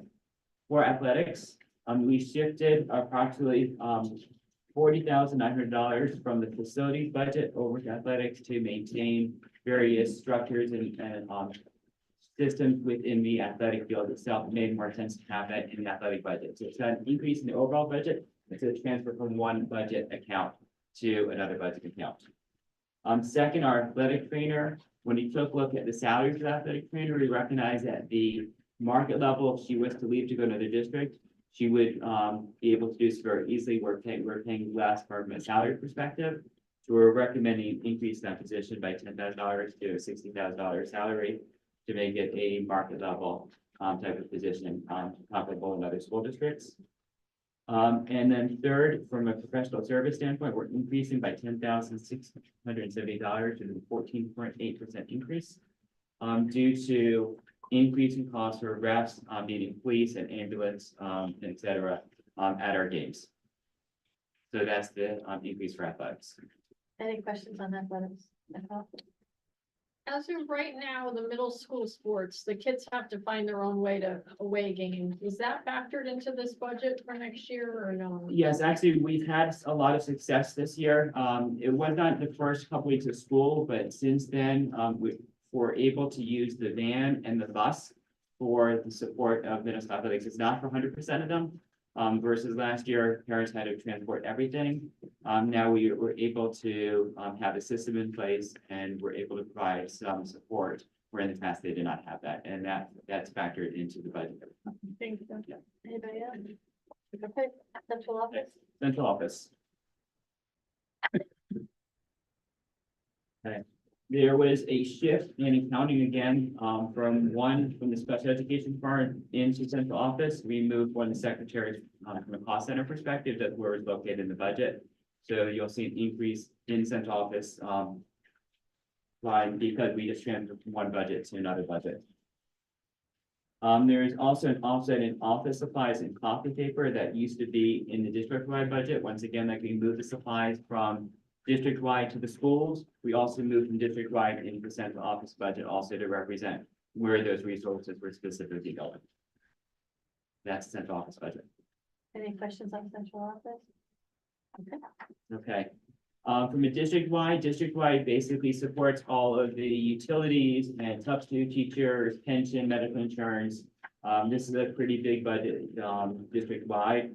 There was an increase. I spoke about the substitute teachers earlier on. We accounted for daily substitutes, the hopes that, that if you have 4 or 5 teachers out, you're able to get 4 or 5 daily subs that go in where the need is. In addition to that, we have a permanent building sub in each school. The goal of having a permanent building sub in each school is because it's that first person that takes that first initial person, teacher that's out in that building. And if you have a substitute teacher that's an expert that really knows the school, knows the teachers, knows the curriculum, knows the kids, you get a higher quality substitute experience in that classroom. And what we want is learning to continue. So if you've got a consistent person in those schools, it's more beneficial to kids. Also, if you've got a certified teacher that is working as a substitute teacher, if a teacher goes out, that person is a good opportunity for them to move into a long-term sub role.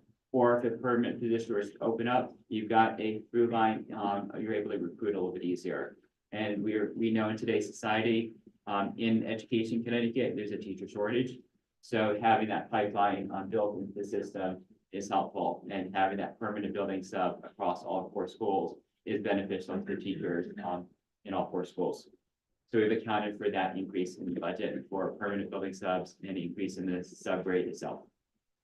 We've also taken a look at our substitute paraprofessional pool, and historically we've had less subs available. So we've actually taken a decrease in that line based on historical access to paraprofessionals that are coming in as substitute paraprofessionals. So we've accounted for that and made a budget decrease to represent that. From a pension standpoint, all of our teachers get their pension from the state TRB system. That comes from the state level, but paraprofessionals, secretaries, all of our non-certified staff get it through this state MRF system. And that pension increase is governed at the state level. Town employees also get the same thing. We've accounted for that pension for non-certified staff. That's an increase of 41,000 or 5.1% increase, and we don't have any control of that. That's dependent on outside forces telling us what that percent rate is going to be. We don't have any control over what that pension is.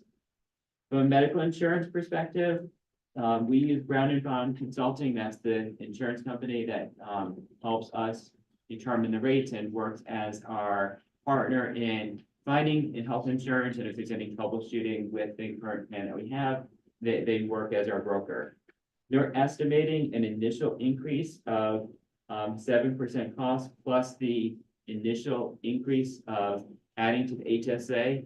The teacher's contract has shifted our insurance over to an HSA system.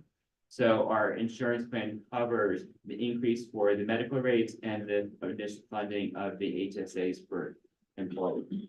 I will say that we got some shocking numbers this week from Brown and Brown that actually could indicate that that number could even be higher than we initially planned for. However, there's some thinking of shifting to different insurance company, which could also end up some lowering. So we're still in the initial stages as to where we're going with insurance. There's some variability within that.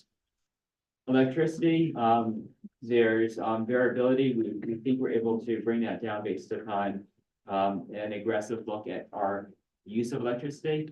So he's taken into that consideration.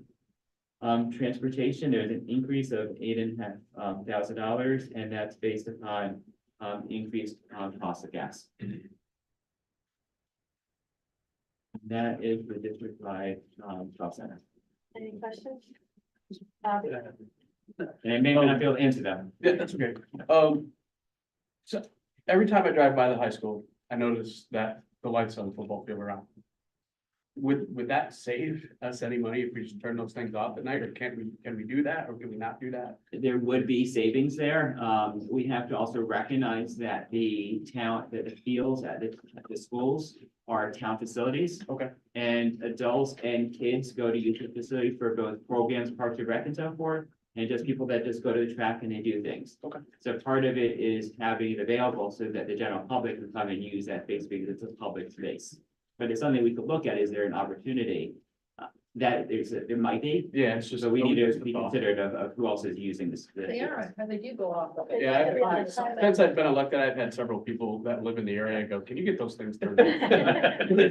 I'm like, that's not me, like, I think you gotta talk to the track. But they have a low lighting walking track light, but the big lights go out. Well, we could My take- daughter's been out there running. it. We can take a look at the schedule and see if there's any tweaks that could be had. Anybody else? Yeah. Fred? I went through the insurance portion of it, so I'm just trying to, this is just to try to understand, is the HSA, we had that in the past. I guess. Yes. Okay, and now that's a $400,000 tack on to the insurance. And I tried to read through, I didn't see where that saved anything with that. So we're paying 100%. It's not like we're paying 78% and they're paying some. Now, in the past, they started out this way and that kept going up. And we started to charge the teachers. And then it gets to a point where they say no, they walk away from the deal and you never get to save the money. Has that been considered? Because HSAs, when you read about them, well, they're To be clear, the HSA is funded both by the staff members and the district. It's not 100% by the district. And the consultant gave us the mathematics that going to an HSA was actually saving district money. Yes, there is an increase in the insurance line because there's increase in costs, but that increase is buffered because we're going to HSA. Yeah. And they have a contribution, I didn't see. Yes, Yeah. it's in the teacher contract, the teacher. I have asked and I couldn't. remember. Yes, it's there. Yeah. Shelley? I tried to save my questions till the end after the administrative one. So, when I look at staffing analysis at central office, we're adding a position. It looks like we're then from 2 to 3. Is that correct? And the administrators. I'm looking at page 39 when the budget.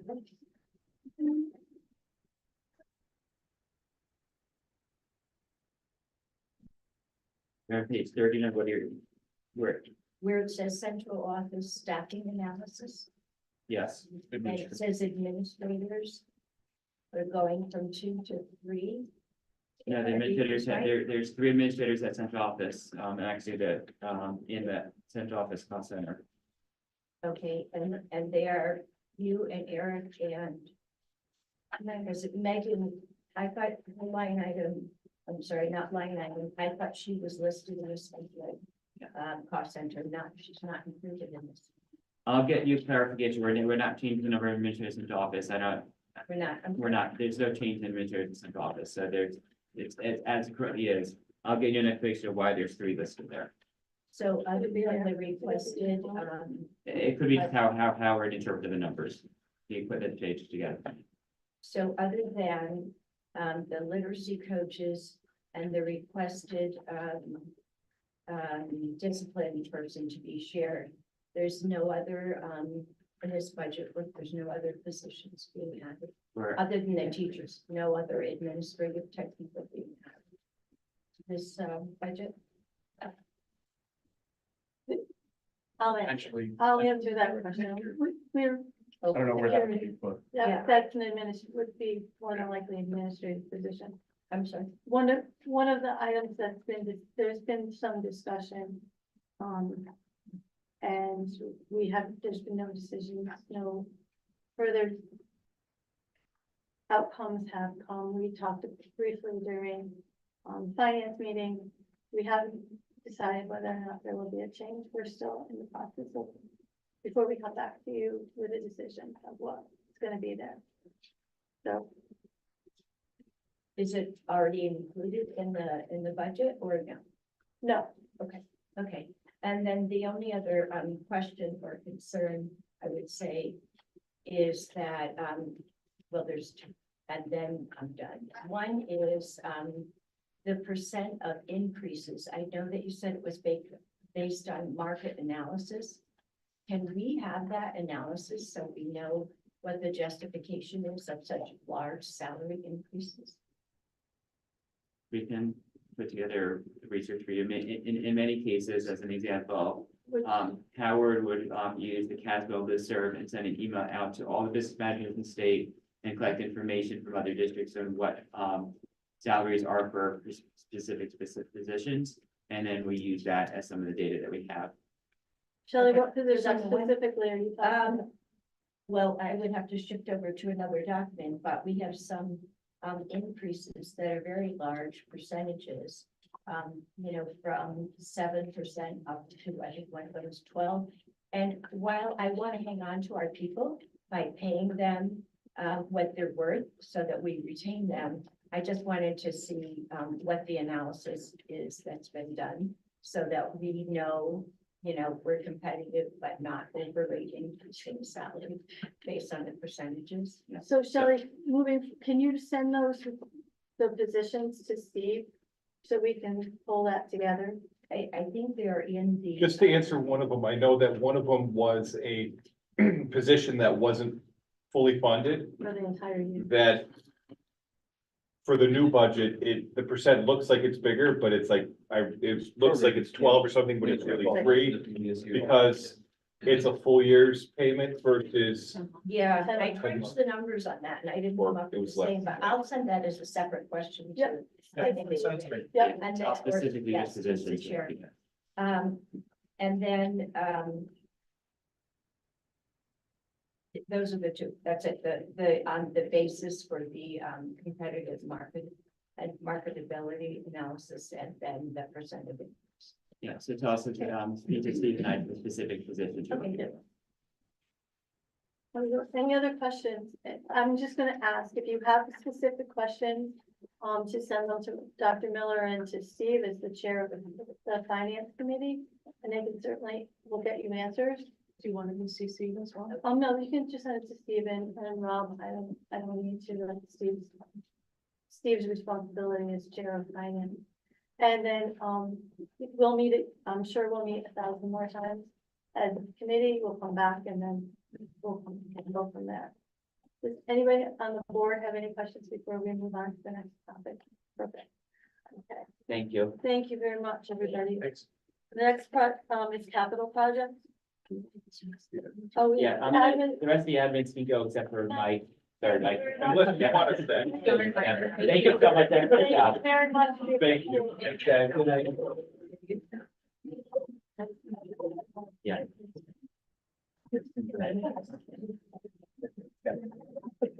Okay, capital approval plan. So I'll invite Mike back up to the podium.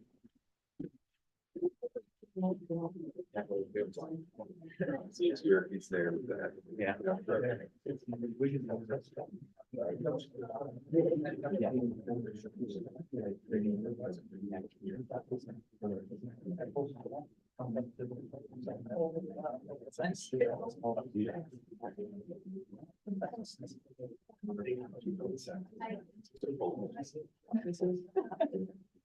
Okay, if we want to talk about, our capital improvement plan, and this is for obviously next budget year, it's not including any work for this year. We went through what items we thought were critical, high, and medium, importance. So, starting at the top, the critical priority for us right now is the pool pack. This is the dehumidifying environment control for the high school pool.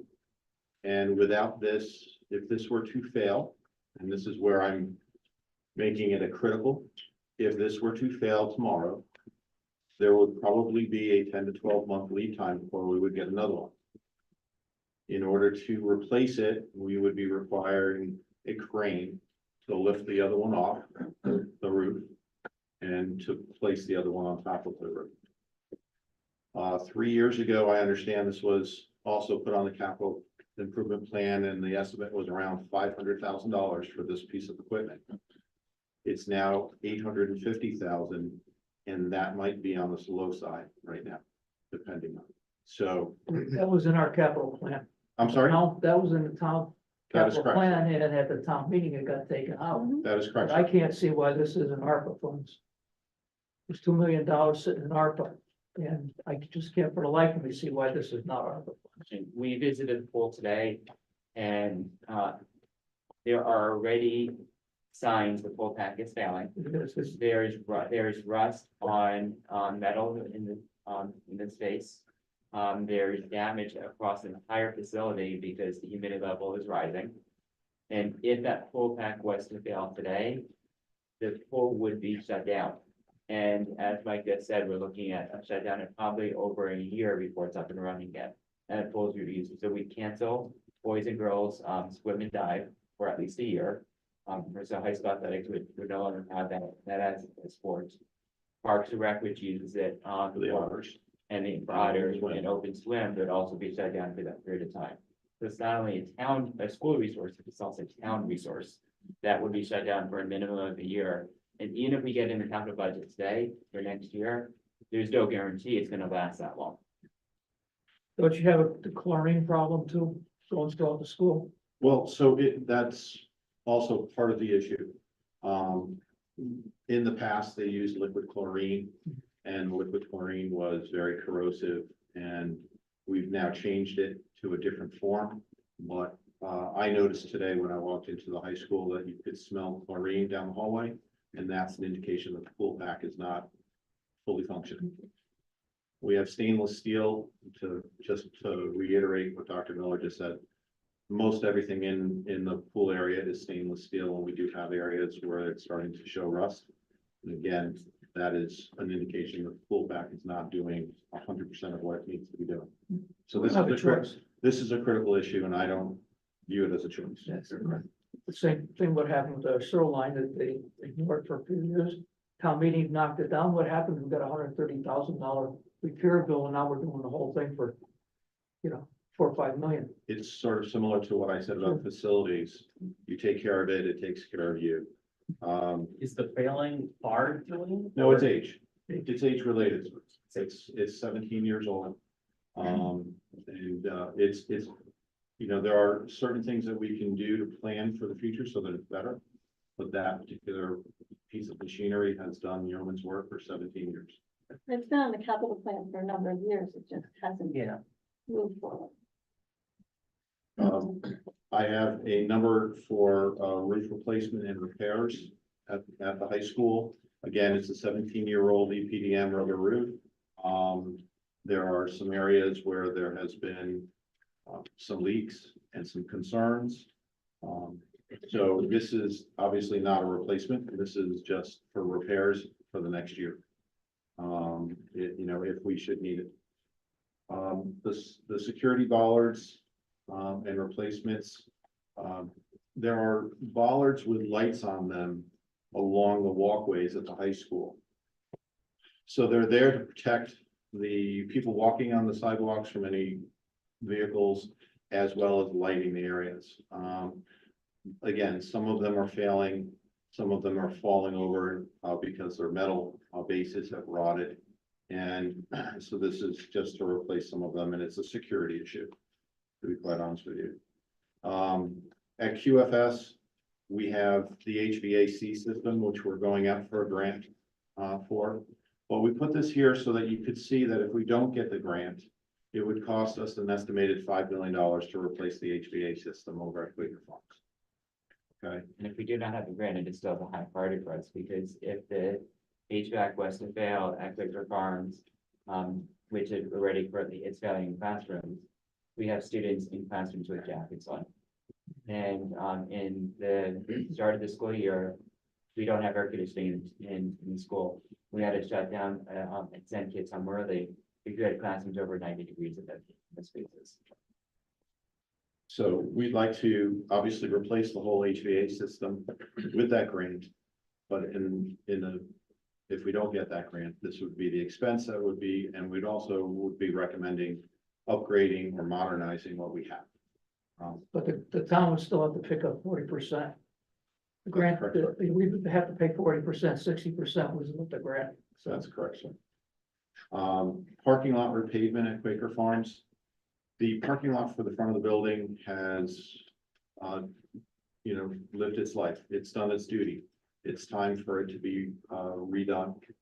There's many cracks and potholes. Ms. Case has talked to me about it on numerous occasions, that this is a security issue for trip and falls. We have had some patching done typically in November on election years. And it's, sorry, I'm just trying to be funny, sorry. So it is something that needs to be done. We received 2 different bids last year. And one was for $350,000 and the other one was for $500,000. So we're putting in the $350,000 number because we think that we can accomplish the job for that. Playground upgrades at Quaker Farms. We've upgraded one just recently this year, and it was a success. There is a playground directly behind the school, which I believe is for the first graders. It consists of a swing set that I feel the wood chipped area is too narrow for us. I believe someone could jump off of it and end up in the asphalt paved area. So that's a concern for me. And then on the other side of the asphalt area is 2 sandboxes, and that's the entirety of the first grade playground. So I would like to modernize that and upgrade that if we could. And so that's the reason why that is a high priority. Carpet replacement in the music room and the classrooms. The carpet in the classroom, the music classroom, excuse me, is of an odd size, and it has a VCT tile circle in the middle of it. It has been there for well over 10 years. And so the carpet has lived its life. It is showing its age. It should be replaced. And it's just as a cycle of replacement. So that's why we're talking about that. And then there's 25 classrooms that Rachel has asked for, Mrs. Case has asked for area rugs. Again, they have lived their life, and we can get them from a vendor such as the WB Mason type of vendor for about $400 each. So at GOES, we obviously have the HVA system work being done in the school, but now we would like to have it done in the cafeteria and the gymnasium. That's beyond me, why we put the HVA system in for school and then include the gym and for another, why?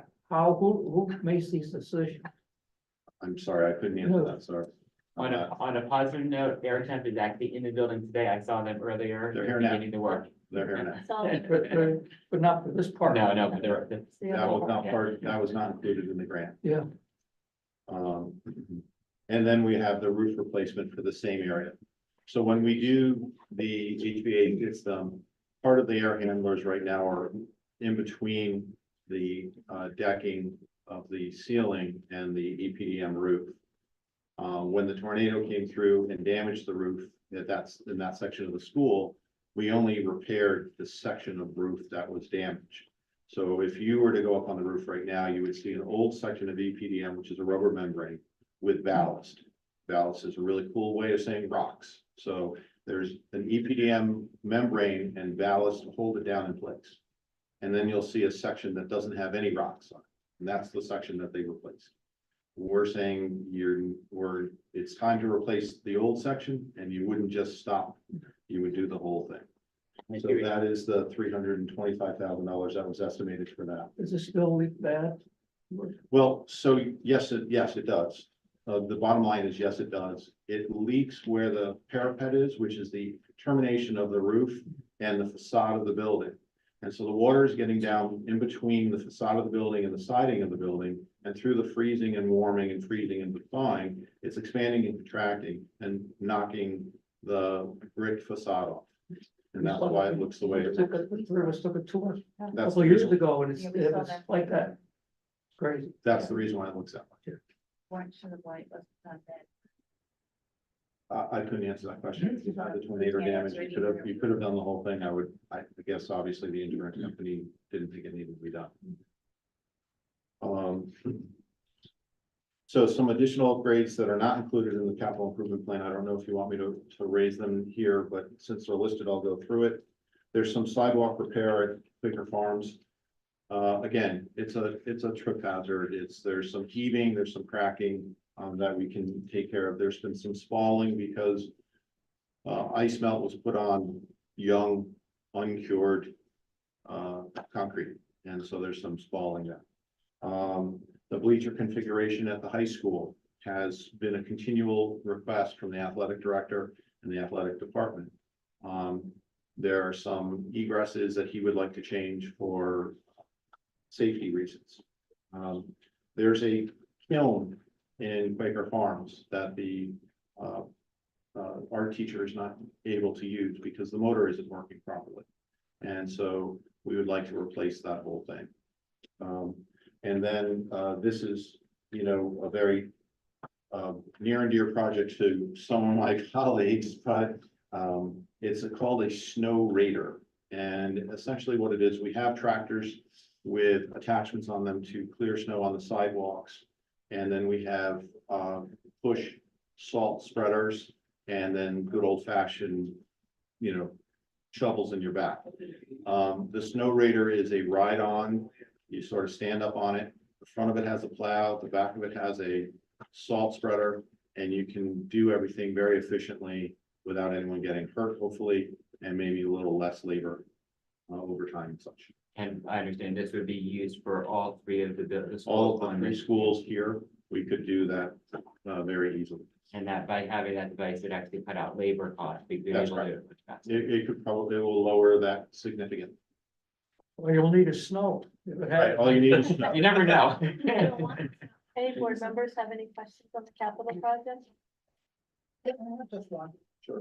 With all the repairs on the new school, we had that negotiated thing with ONG and. Yeah, still ongoing. Did Yes. they fix all that stuff? Not yet, but it's still ongoing. Yes, I've been in touch with the vice president of ONG, and I should say here in front of everybody else, especially from the people from the town, Mr. Sly, Bob Sly, has been phenomenal and instrumental in us getting some assistance. And so a lot of the things have gotten accomplished. There are still more to get accomplished. Thank you, very good. You're very welcome. So we need a motion to approve the capital plan. Somebody want to make a motion? Make the motion to approve the capital improvement plan. Second. All in favor? Aye.